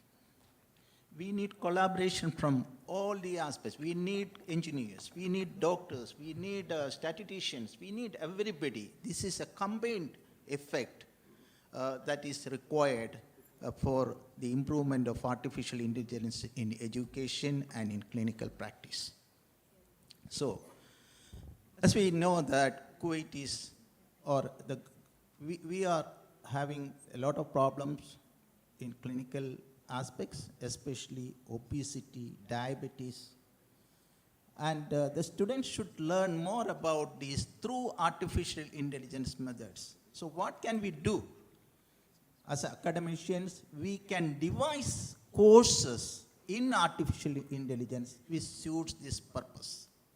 Not only we have to devise projects that can be done by the students using artificial intelligence methods. A very simple project came to my mind is, obesity is a real problem in Kuwait and in the other Gulf countries and other areas of the world. See, a simple project is that what we eat, a picture can be taken, our breakfast, lunch, dinner, and this can be used by artificial intelligence method to analyze various things, and we can actually guide the person for, controlling their weight, diabetes, or whatever it is. So, two things I will suggest. Implementation of artificial intelligence courses in our curriculum, and encouraging students to do projects, research in topics related to artificial intelligence for clinical aspect and other medical education. Thank you. One of the figures that were presented today by Dr. Abdulrahman, I think that paints a big picture. A figure, if you remember, that showed the percentage of how many cancer cases that were digitized. And in Asia, if I remember, I think it was 5% or 6%. In Africa, it was 2%. So talking about Kuwait, I wouldn't be surprised if just in normal cases, things at different hospitals, not everything is captured in medical records. So today, yes, we're talking about AI, we're talking about machine learning. This all needs data, right? And if our hospitals are not capturing everything electronically yet, I think we're speaking years ahead of what we can do. So I'm going to get political maybe a bit, but I think we need pressure from the faculty of medicine, from doctors, to pressure the management to tell them why are our hospitals at this stage. If you compare Kuwait to just neighboring countries, to Saudi, to Qatar, to UAE, I think it's time now to unify the systems at different hospitals, at clinics, make registries, connect the data, so we can have information so our students now can meet together and build upon these systems. In the computer science department, we have a year-long course called the Capstone Design course. Our students take a problem in the industry. They spend a whole year trying to develop a solution for it. They develop machine learning and AI tools. This is something that if let's say on a government level, it's difficult to get companies involved, maybe our students at university can help with this. But we need a push from the healthcare practitioners and providers to ask for this, to insist on things to change on the ground. Thank you, Doctor. I think it's about time now to open the floor. If you have questions, we have many issues, but I don't think we'll just anyone. Now opening the floor and to our panelists. Yes, here's one, and here's another one. Okay. This, you give just left and right. Here, starting with Dr. Leila. Here, down.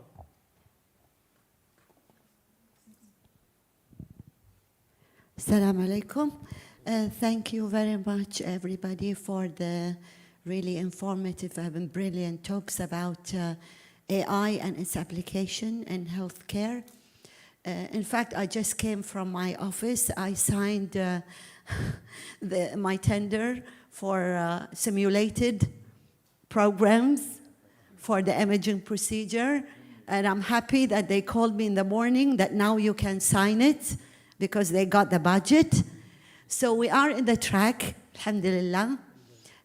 Also, we are greedy now because we're trying to have VR software and the equipment itself because the number of students are increasing.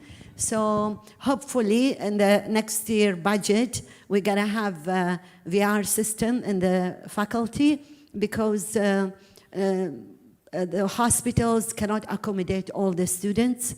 So we need at least the imaging procedures to be done part of the students' A-B.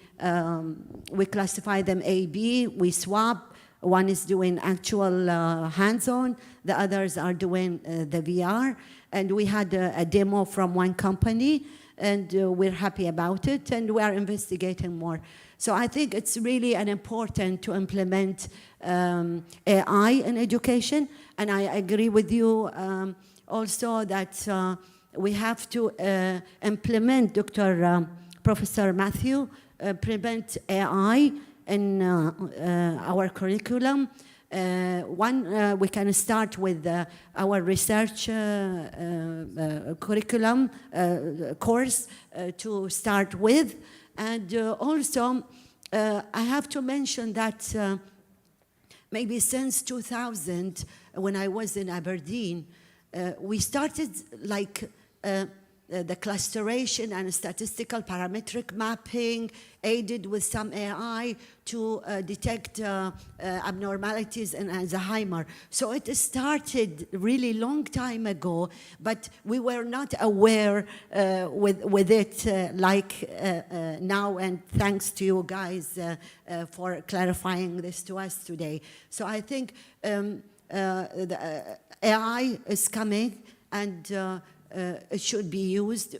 Already some software is there in our programs as application to nuclear medicine, my specialty. And I think with a collaboration with the experts sitting in front of me, I think we can do more to this region. I mean, AI in the region of the Gulf and Arab country.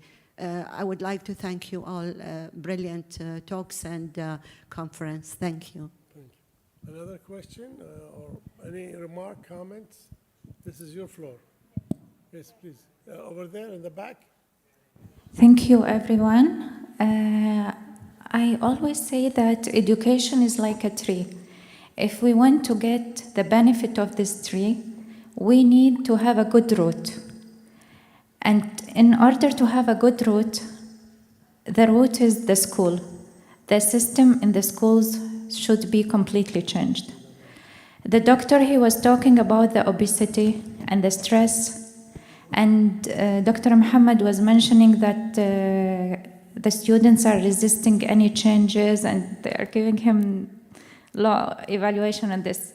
We can understand this because since KG or since elementary school, they were taught that the most important thing is to get a high grade. Your intelligence is measured by a grade, and this is not true. We know everyone is different. Some people are more into science, some people are more into art. So this should be from the base. What about obesity? What do we expect from a kid who is waking up at 6 a.m., spending more than 8 hours in the school, coming back, he have to solve a lot of homeworks, but he have a barely time to do his homework, to do any activities, any physical activities. In the school, they are not encouraging physical activities a lot. So I think this is the issue. In Finland, when I was reading about their school education, they have a short day. They don't have any homeworks. All the education is done in the school. So they encourage kids to have life, to live, to interact with nature. Nature teaches a lot. So I think the first step to start with is the school, and then we can go further. Thank you.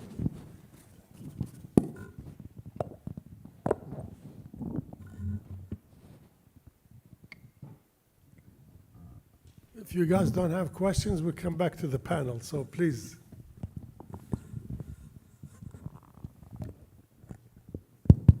Hello. Yes. First of all, I would like to thank you so much for giving us the chance to participate and sponsor such a great event and conference. Let me talk some point regarding the industrial part of this and how we can support in this. As you all know that any successful AI solution will be a result of, let's say, active collaboration between healthcare professional and healthcare provider. And as a healthcare provider, we can help in the, let's say, as what we discussed yesterday, in the data, and the data that can be collected across the globe, because healthcare industry working, you know, globally in both Africa, Asia, with some kind of restriction about the data that can be collected. The other thing is the increasing awareness part. I would also mention to add some point that we always listen to and discuss the increasing of awareness of healthcare professional. I think we should always think also on the other side, increasing the awareness of the patient. We should emphasize that AI solution exists now in all our aspect of life. So it should be also integrated with healthcare also. Thank you. Yeah, one thing to add, I mean, we know that sponsors are, generous with their sponsorships. But another fact is the value they add to the scientific community. Yeah, without the sponsorship, Einstein wouldn't be able to prove his general relativity theory. Yeah, and most of the concepts started with sponsorship. We know this as a matter of fact. But the other fact, we should focus more. As academic staff and as an academic institution, to try to, encourage you more to support the scientific realm.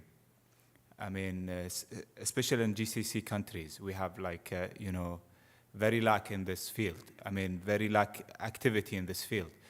So we also focus on this point. We should focus on this point that you should, believe me, you will not lose if you invest in the education, if you invest in science, if you invest in students, because those are the changing fuel for the future. So again, thank you very much for your generous help, and we encourage you more to be involved in the scientific research and the academic programs and supporting such events. Thank you very much.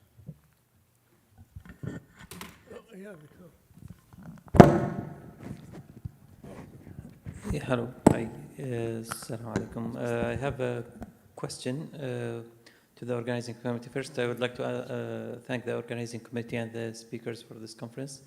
But my question was Ministry of Health invited to this conference and people on the decision-making level? Because I don't see anybody from Information Systems Department of the Ministry of Health here to represent and the Ministry of Health. You want me to answer your question? Yes, we did send letters, but the communication, I think, really part of this conference, it's as I said, the other part is the healthcare application. And we already have Dr. Sulaiman Al-Mazidi, who really one speaker. Also, Dr. Saad Al-Dosiri, he has two hats. One hat here is a faculty member of Faculty of Medicine, and he's the director of Sabah Ahmed Urology and Kidney. And I don't want to say in personal communication, but in the official communication, before the president became the acting president, since 5 months ago, we've been communicating to all, but unfortunately we didn't have them. And we are very tight in the schedule, but no, we did the attempt, we wrote, and some of you came. Okay, here we have part of our organizing committee for 4 years, Ms. Khadija Al-Husseini. So this is Minister of Health. And we wrote to the Undersecretary to approve her position to be member of. So we are in good communication with the ministry, but again, participation, I can't control. But we did our part. Now to come back, any other questions? Because we're gonna move back and forth because this is your time to ask students, teachers, public. I have a lot to say, but I think it's not fair to not let you speak. Dr. Asari, you want to say anything since you are not in the podium here? Okay, you're fine. Okay, yes, Doctor. Maybe just a quick comment on Mr. Anas' things. I agree 100% with what you said. Just one point. No, it's not yours. Okay. That I don't agree on, which is the user acceptance of AI. In my case, I do evaluate technology with patients. and actually I know the evidence and what happens in the lab or in people's home. The evidence shows that people are willing to embark into technology, including AI, even if you attended my presentation, willing to pay in context of America and Canada, and so many countries in the world, actually. So the users, I mean clients, are willing to do it. Providers are willing to do it, healthcare providers, if they are trained for. So the gap is just training. Patients forget about, they want to make it, to do it, to involve in that treatment, including paying out of pocket. This is what we have as evidence, not me. Those are other evidence across many countries, actually. Therapists or doctors are willing to make it, but they feel lack of training to do it, but because they was trained to do their job 20 years ago or 10 years ago or 5 years ago, right? So there is a gap in continuing educations for practicing expert. So the issue is not the users, whether healthcare provider or the clients, the issue is in regulation. So that's another discussion. So I like the question about the Ministry of Health. I don't know the system at all in the Gulf region, so I'm talking as an academician. The problem is in regulation. So I feel like we need more data that will support regulations body to embody, to embed AI, accept AI, regulate AI, all those regulations things, legal aspect about it. So it's not about money, it's not about technology, it's not about the users, just rules, just the legal aspect. Thank you. Just one example, please, if I have 10 seconds. The example that I showed yesterday about, the VR for, at-home rehabilitations. My client is a doctor, and I was explaining, like a researcher, hey, I have ethics, and there is a little bit of AI in it. You know what I heard? I don't care. I want to get my hand to function again. So she's doctor, practicing doctor. So just an example of how regulations body are behind what we doing here. Okay.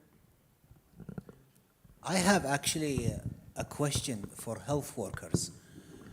You know, like when you want to bring AI, for example, personalized learning, you interact with a device, and then you ask them a question. For example, here with our phone, we have Siri. If you have an iPhone, you have Android, you have all of it. But the issue is that how this AI is accommodating our culture, which is related to health. For example, if I ask Siri, what is gender? She will say gender is non-binary. It's not male and female. It's a spectrum.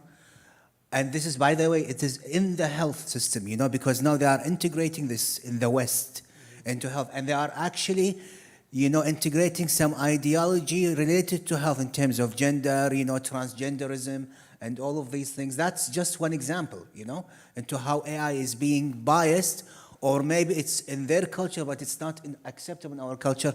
Now we are adults, we will not accept it, but then the children will be more exposed to AI because now they have those mobile devices already, and in the future they will be. So I'm just wondering, are we aware of this? Are we prepared for this? That's a very important question for AI integration, because we are going to import this technology, right, from the West, okay?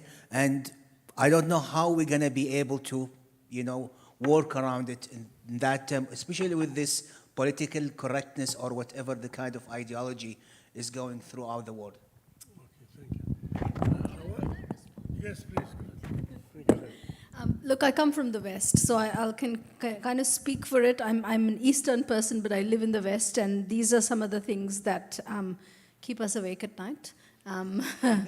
And so I think one way of tackling that is that, like, even when we bring in technologies into different contexts, there's a lot of talk now about making things more culturally sensitive. So that's one way you can make sure that, yes, you have all of that, but if you want it to work here, if you want things to be used here, then it needs to be more culturally sensitive. And so we do that. There's a lot of, yes, there is all of these issues, but then there's a lot of good work happening on the other side as well, where even healthcare, so we're delivering healthcare to different cultures in different, contexts, even in a place like Australia, because we're a migrant culture.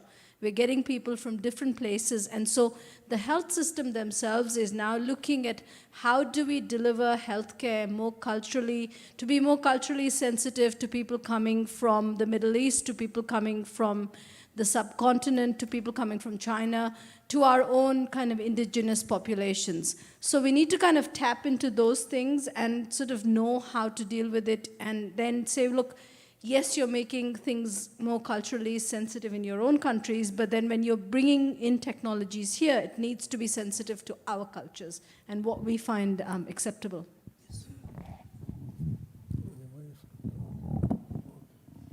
I think coming back to like they say, the issues that we're trying to really cover, I think some of my colleagues talked about didactics, but I'm still missing the clinical. Maybe we have some clinicians coming back to, we have variety of disciplines from medicine, dentistry, allied health, pharmacy, public health, nursing, and you name it. I think the time now, if you have a course and really you want to start thinking how I can convert it, maybe it takes 10 years, 1 year, but let's talk about basics first.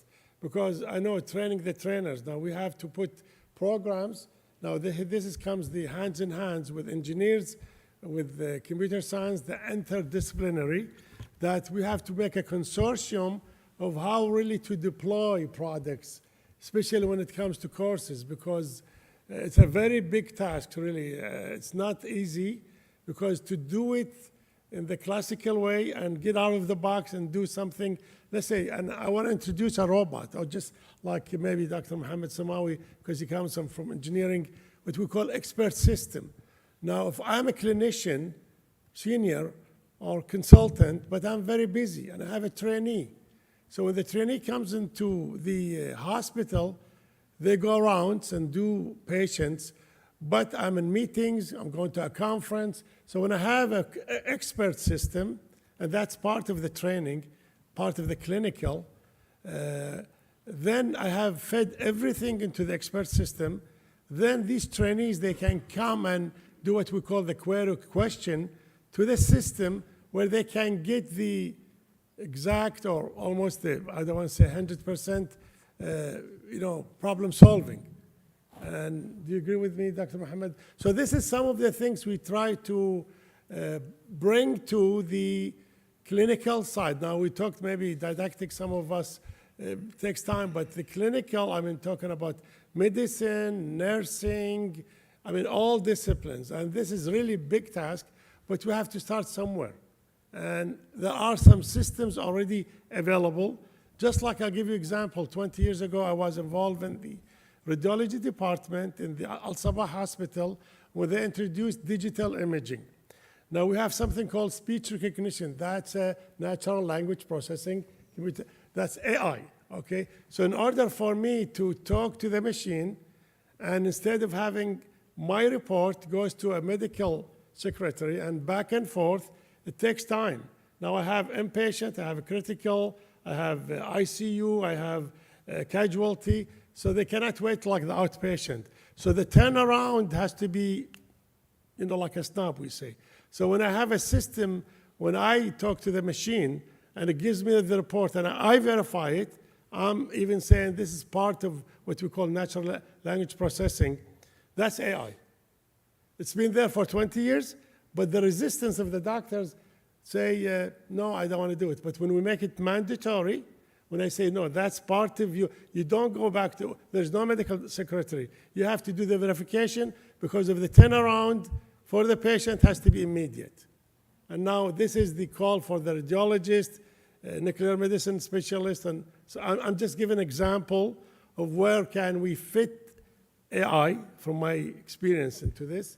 And if anyone from the panel wants to add.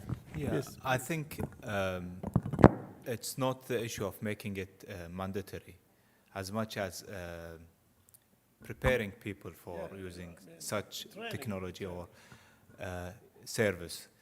Yeah, I mean, we should, this is our role. We should convince people, yeah, by science. We should publish research. It's not about the policies. It's not about the policymakers. It's about us, usually. So we have to aim at the new generations, because we might not be able to change the older generations. We should focus and invest in the newer generations, because they are, as I said, because they are the fuel of the change. Yeah, we might be, resistant for the change ourselves, but we should. I mean, maybe I discussed this with Dr. Layla before. We should pay attention with the needs, of the new generations. Every generation have new needs. They are cleverer, more clever than the previous one, because of the, from the epistemological point of view, they have more knowledge. They have access to more knowledge. So we have more challenge as academics. We have to be prepared for the questions, for intriguing question, curious questions, difficult questions. And the way to do this is by, investing in research and trying our best to, be active in the research field. Thank you. I totally agree with Dr. Alinezi on this point in terms of needs. I would say before thinking of, I'm having the rehabilitation lenses now. Before thinking of AI, and I'm sure 100% of the power of AI, we also should consider the intelligence, natural intelligence, human intelligence, and the collective intelligence. I do not agree 100% with my colleague here, Dr. Al-Khamis, in terms of, hey guys, we'll implement, bring something from West and implement it. I don't believe 100% in that. I have developed technologies in Europe and it worked with European. When I moved to Canada, I developed technology with Canadian and it worked with Canadians. So I believe in collective intelligence to understand the needs of the population, say here in the city of Kuwait or the state of Kuwait, and then move from there. Yes, inspire ourselves from other experiences, but get something local. This is how it works. When we human did food local, right? This is how we eat. In every country you eat local. In the same way, AI should be local. Yes, inspired by others, technically inspired by how it works and how it doesn't work, etc. But to me, I believe it should be local. Also, I joined Dr. Another opinion I heard from the West there, which is building culturally safe and culturally sound solutions. So in order to do that, I would trust collective intelligence before using artificial intelligence. I don't want my message to be, hey, I am against artificial intelligence, but to me, it's a technology, artificial intelligence. So it's not about the technology, it's about the human who will be using that technology. So I would advise you guys to use the collective intelligence, human intelligence, before embarking into AI. Thank you. You go first, please. And then it's yours. I just want to make a concluding statement. This is my opinion. We had gone through the fascinating era of space sciences. It is still fascinating. But my prediction will be, AI will be, we are entering into a new era, that is artificial intelligence era. This will be more fascinating, whatever we had, and this will have more application to the humanity. This is my opinion. Thank you. Okay, just I will share the Taiwanese experience. Why IT and HIT is high? It's all because of political willpower. Because back in 1995, like 35 years, policymakers, they had just one idea. We will not accept paper for e-claim, claiming from hospitals. Then each and every hospital has to implement electronic health record to get the e-claiming. By choice. Exactly, not by choice. So sometimes we need to take some harsh decisions, and that is the only reason now the system is so efficient now. It depends on that. We have, like, imagine 23 million population from last 30 years, every day, each and every hospital, there are like 600 hospitals and more than 20,000 private clinics, GP clinics, sending information to one database and see how much data they are getting. That is where they started all the projects what I was discussing, AI, because no data, no AI, very simple. So now we have data, now we have AI, now we give back information to the patient for predicting what are the risk of cancers and XYZ. And same thing applies to US. They also had this implementation of meaningful use of EHRs, and they used to get money if they prove that the EHR is meaningful, in the sense they are not repeating tests, they are not wasting the time of the patient, and they are collecting data from the EHR to provide services. So these are like two classic examples where the visionary, the top person should make a policy to implement, then things will be much faster. I want to bring back to audience any comments, because in maybe a few minutes we'll close.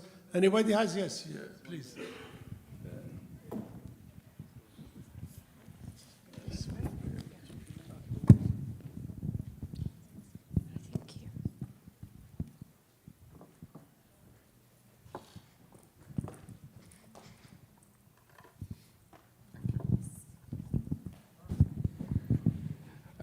I have one comment from the industrial part of why not using this AI solution and why this resistance. So it comes from mainly one of the two things, even the budget constraint or just a resistance.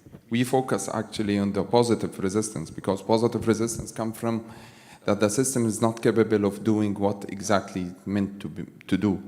So with this positive resistance, we as a provider, we work more on the system. We work more on the algorithm increasing the capabilities of the AI solution.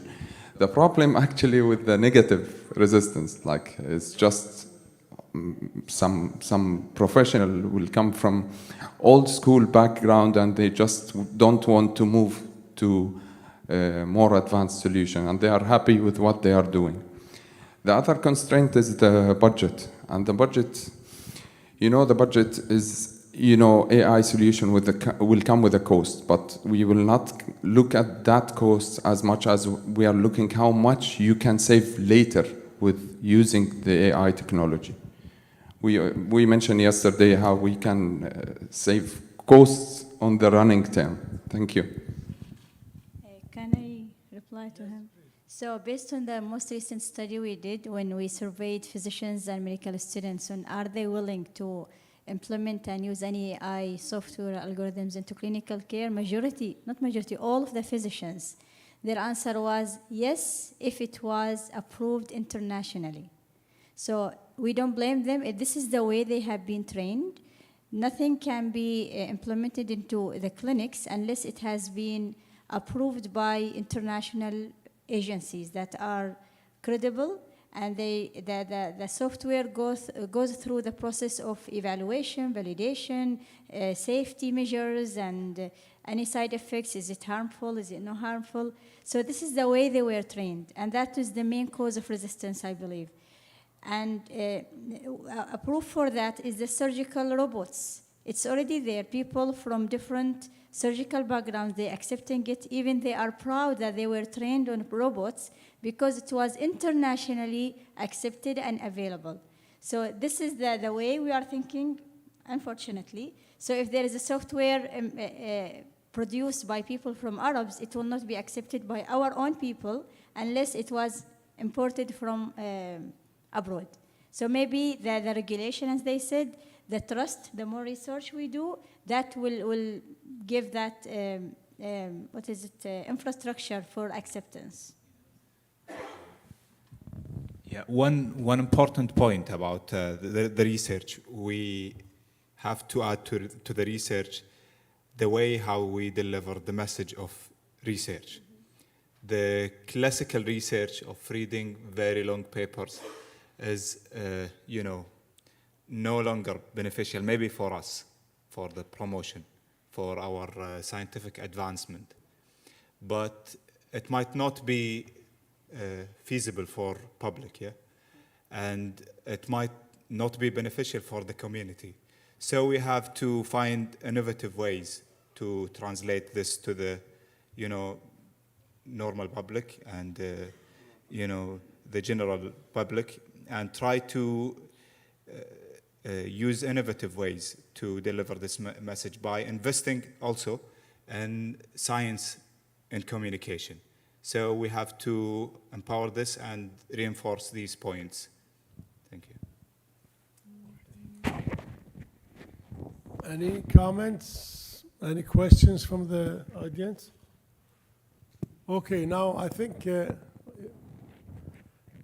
this minutes we will conclude our panel discussion and move to the next session, which is the recommendations. Now I ask my colleagues to take maybe 1 minute or two, not to just put, we want it in writing because we're going to collect it. If you just take 1 minute in your piece of papers, some people already done their homework, so good, you just wait. Here, now you give them, we need a minute or two.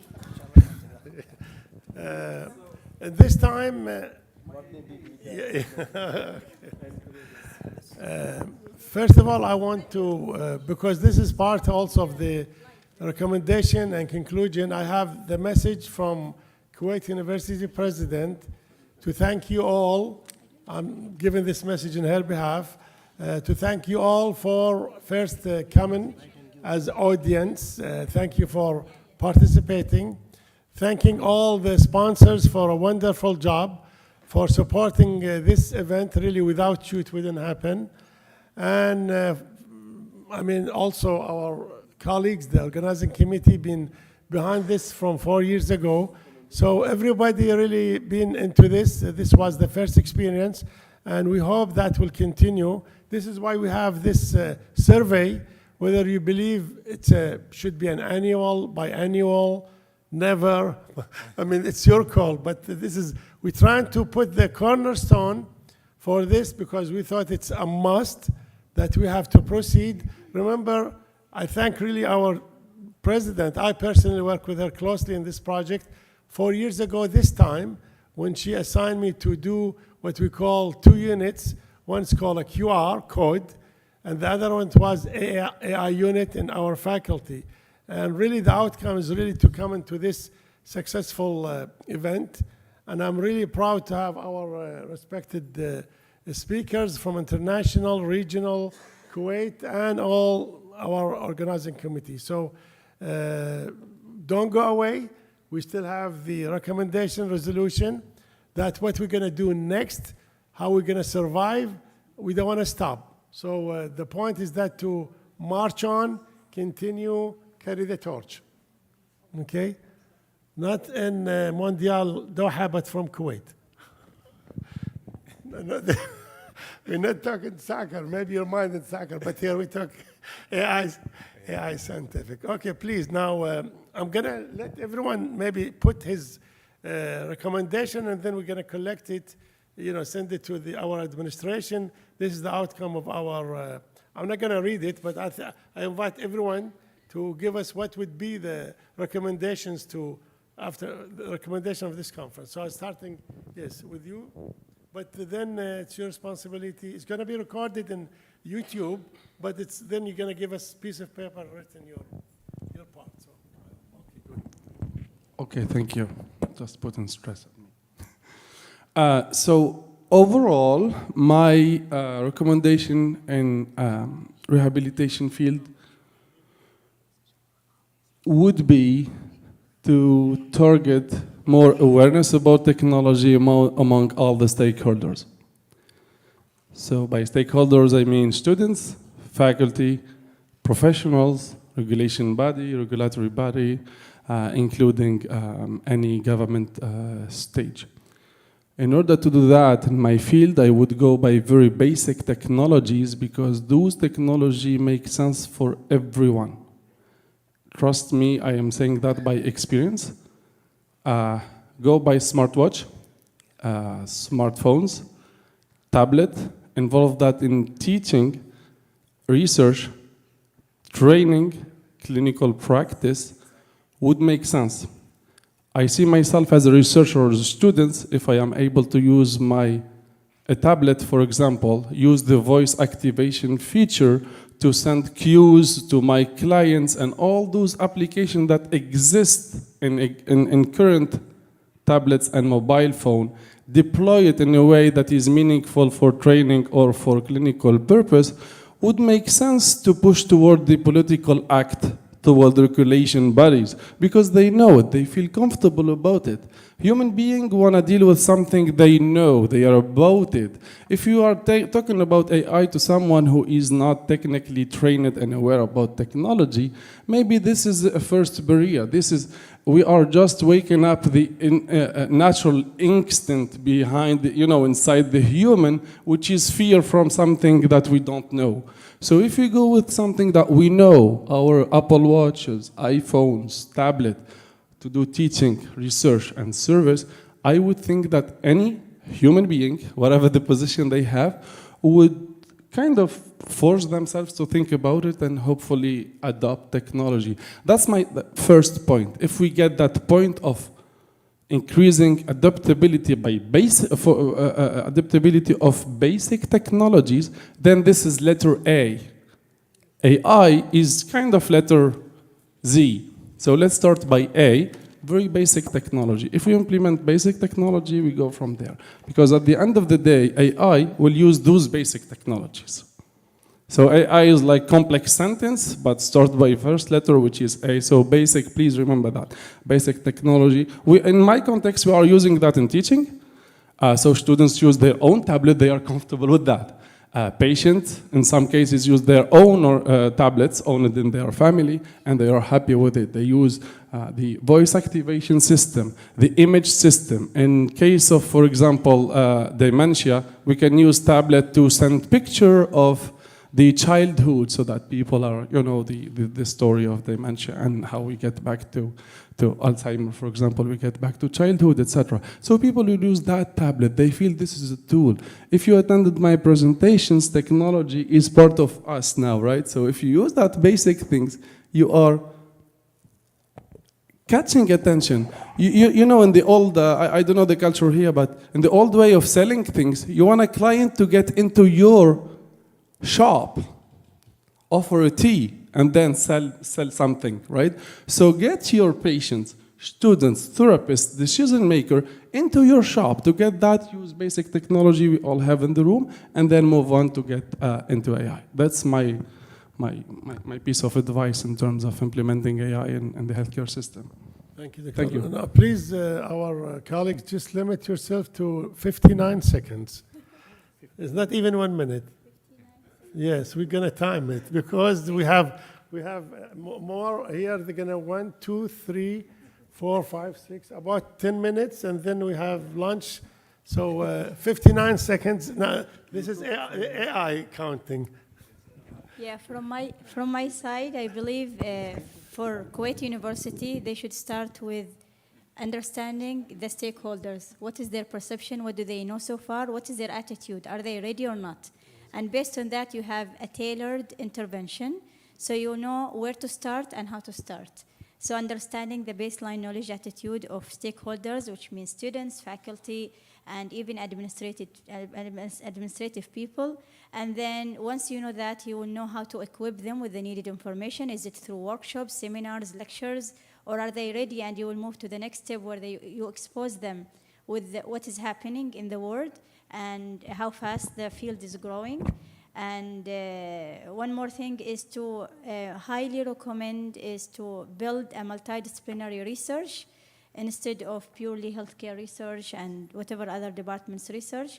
So make it as maybe mandatory is not a good way to say it, but it is highly encouraged to have multidisciplinary research. Second thing is to move the curriculum. We know the healthcare in general, the curriculum is very tight and it's very loaded with lots of information and knowledge. And as we know, knowledge is accessible everywhere now. So maybe we should shift the emphasis toward knowledge, communication and management rather than acquisition. So lots of, unneeded information should be eliminated from the curriculum and concentrate on more of skills and hands-on curriculum. The third thing is to involve the student in decision making. So without having them on board, the decision will not be like implemented the way it should be. So having the students involved for their learning and their future practice is very much needed. And that's it from my side. Okay, thank you. Restart. Yeah, restart with. He's taking 1 minute to restart. So I can finish by that time. Okay, go ahead, go ahead. No, that is wrong. Okay. So I will be giving very free and cheap and real-time recommendation. Please start with the MOOCs, massive online courses, which are very free, and you can go to the top universities like Harvard, Oxford, Stanford, and get the latest information on this topic, and which is totally free. I think I strongly recommend each and every student, including faculty, to go and take some courses on the topic which we are interested in. And second thing is, we need to have a networking with international universities who are working on AI. Then automatically the students will learn what is happening other side of the world or what other people are doing, and then they think, why not we are doing here? In that way, they will be encouraged to have some good projects within Kuwait. And the third one is to have a joint project facilities or publication with the universities who are focusing and doing research on AI. Very simple. Very good. And the time and the money, you finished in 1 minute. Good. Yeah, now it's yours. Okay. So one of the most important actions to talk about is that I'm thinking about health sciences because I'm faculty here. So we need to ask the curriculum committees of all faculties to integrate STEM courses into the curriculum. This is the first important step, especially in the foundation year. We ask, our colleagues from the Faculty of Engineering to teach some courses that are relevant to introduction of AI into public health. Also, introduction of AI in evidence-based practice, like what I'm doing now with risk stratification, infectious disease surveillance. This is so critical. I'm starting it, but I'm hoping that I see a lot of collaboration related to this. Now, the most important part from this conference is the committee. We need to form a committee on the HSC level for the application. I mean, should this steering committee that continue? I'm always afraid a conference like this just ends and then done, and then we don't see each other. But no, we need to have a committee on the level of HSC too. Thank you. And the money. Yes. Yeah, that's all right. So AI, digital health, health informatics, all of this is a multidisciplinary enterprise, and we've heard from across the panel. So my recommendation is to facilitate and support collaboration between the disciplines at Kuwait University, so not just within the faculty, but talking to people outside, engineering, computer science, the social scientists as well. So we work very closely with the arts faculty and the philosophy department around bioethics. We need them in the room. Do everything that you can possibly do to facilitate people collaborating and talking. One way is to make them sit together, because it takes a long time for people to get to know each other, to them to talk and to understand each other. So in my own team, I have people, from different disciplines, but it takes more than a year before they understand each other. So facilitate collaboration at all levels. Thank you. As a member of the teaching faculty of the Kuwait University, my recommendation is that we have to develop an interest in the young generation towards artificial intelligence, and we have to use artificial intelligence in teaching methods. Secondly, as an academician, as my colleagues already mentioned, we need to incorporate basic artificial intelligence courses in our curriculum and devise simple project in AI that can be carried out as student projects in the faculty. Thank you. First of all, I would agree with Dr. Khamis. We need a steering committee. And I think out of this conference, maybe the steering committee could try to work with the Ministry of Health to create a vision for a unified healthcare system in Kuwait, something maybe like a healthcare hub. From there, we can start collecting more data, which will enable future AI.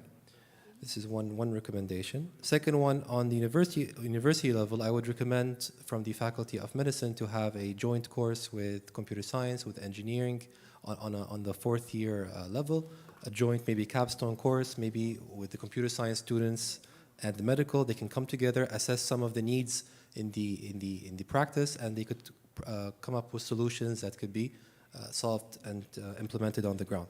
The third thing I think, which is also equally important, is to have some more CPD training for doctors, physicians, nurses in the healthcare system on how to use or how to put better data onto the EMR systems there. Again, we can have data, but we need more rich data to be entered. Better diagnosis and better analysis of cases.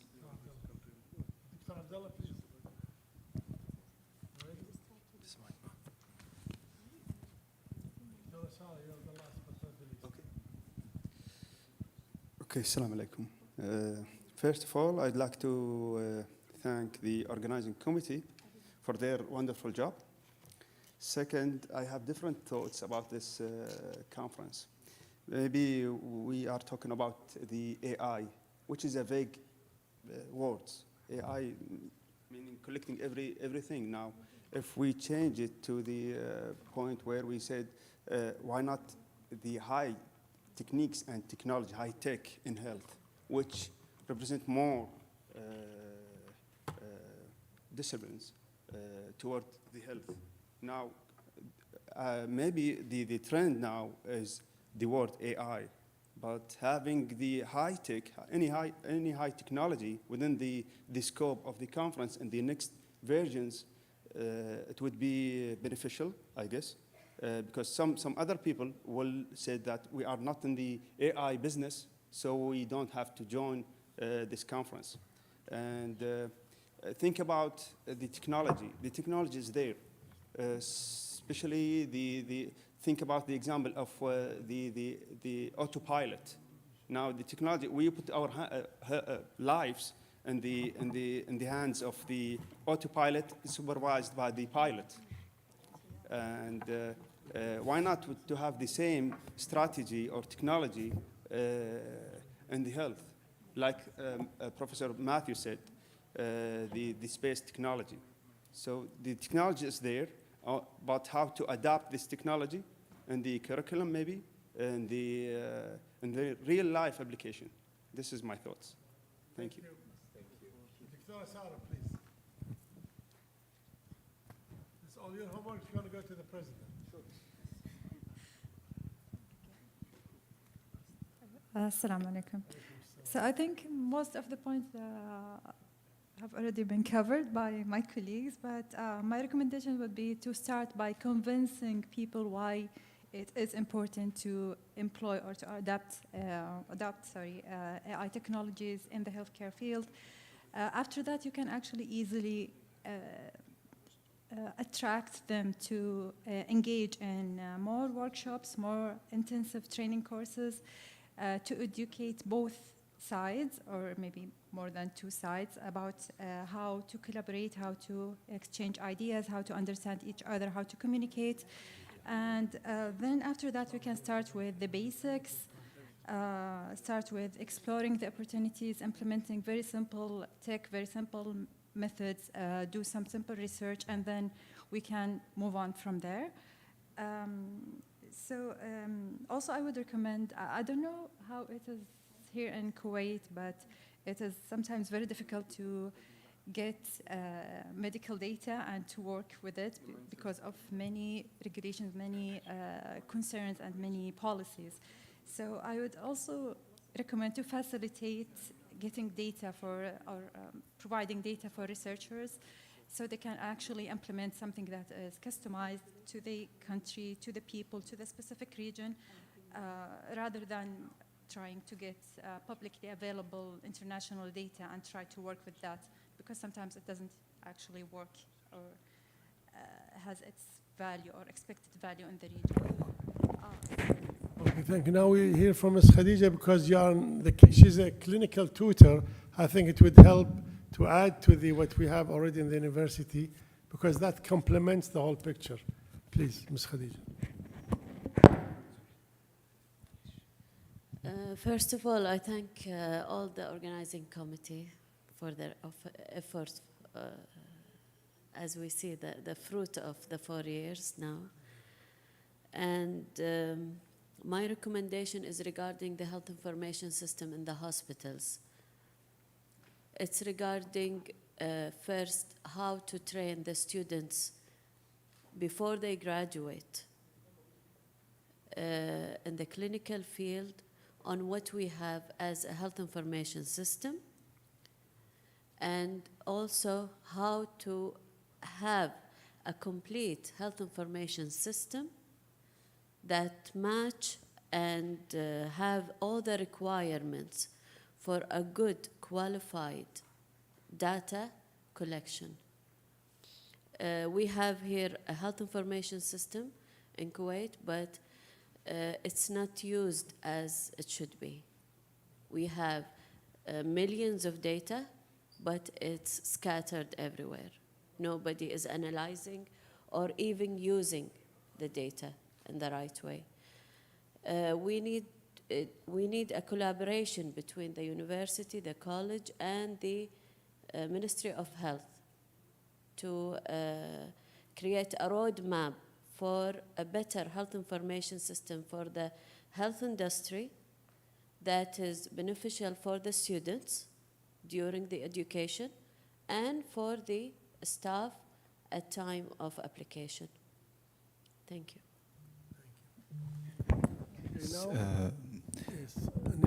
Okay. Yeah, my recommendation, I mean, before we move on, is really related to convincing students, sponsors, and institutions, and providing them with the basic knowledge for the use of AI.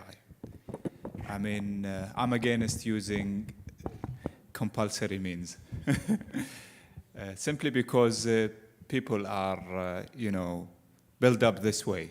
They are free. So we have to, push ourselves to convince them, as I said, by paying more attention to communication and science. That's my recommendation. Okay, thank you, Dr. Ahmed. I think, yes, we have Ms. Hanan. During the COVID era, we have a person who ran the whole university, her name called Ms. Hanan Azmi. And she has to talk about her experience and how she can really take us to the next era. Please say your word. Hello, thank you for all. This is Hanan Azmi from Office of Assistant General Manager. I think we can use programs for transfer medical experience teams, or we can create YouTube channel, or we can put it in website for medical or for the college or for Kuwait University field. I think that, and we can use stream. We can use save it in stream channel, or to transfer it to all, not Kuwait University only, to all Kuwait city or other university. That's it. We can use a program to transfer these experiences. I think that. Okay, thank you very much. Now I think we conclude our session. On behalf of Kuwait University President, Professor Saad Mohammed Al-Fadli, I would like to thank you all for coming, participating, taking all the time to be involved in this conference, whether it is the conference keynotes, presentations, panel discussions, the workshops, and the posters. And I say, inshallah, this will happen sometime in the future, the near future, with your efforts, with your collaboration. We don't want to forget our distinguished speakers came from, I would say, start from south to north, from Australia, and then we have from Canada, and then Taiwan, and then we go back to the Gulf, Oman, Saudi Arabia, Emirates. Professor Zari is sick, pray for him. He's not that bad, but he couldn't make it today. And thanks also to our colleagues from Kuwait University and Ministry of Health. We have domestic, regional, international. And metaverse, yes. From my humble experience, I think we did what we call a full-fledged conference, which goes from A to Z, from the different points of view of the conference, not only keynotes, but involving everybody into the posters, into the workshop. I mean, you saw the whole thing. And thank you all for being patient. Now the next part is going to be announced by my colleague. This is his department. You can announce for the next social. Thank you. Yeah, before we move to, we have to take a photo, yeah? Yeah, okay. Yeah. There's a photo session for all the speakers organizing. Please come to the podium. Yeah. Speakers and organizers, come to the, this have to go to the archive, please. Speakers, organizers, and then you will announce about the next part, right? The lunch. Yeah. It's his announcement. I don't. Okay, you will be actually. It's the food hour, and I hope you excuse us for any shortage, but it's been very also nice support from our sponsors. Kuwait University also pitched in this food and service, and thank you to all from Faculty of Allied Health Science Administration, all the security people from Kuwait University, maintenance, and also all the porters. I hope I haven't forgot anybody, but all those who really help us to make it happen. Thank you all. Wassalamu alaikum wa rahmatullahi wa barakatuh.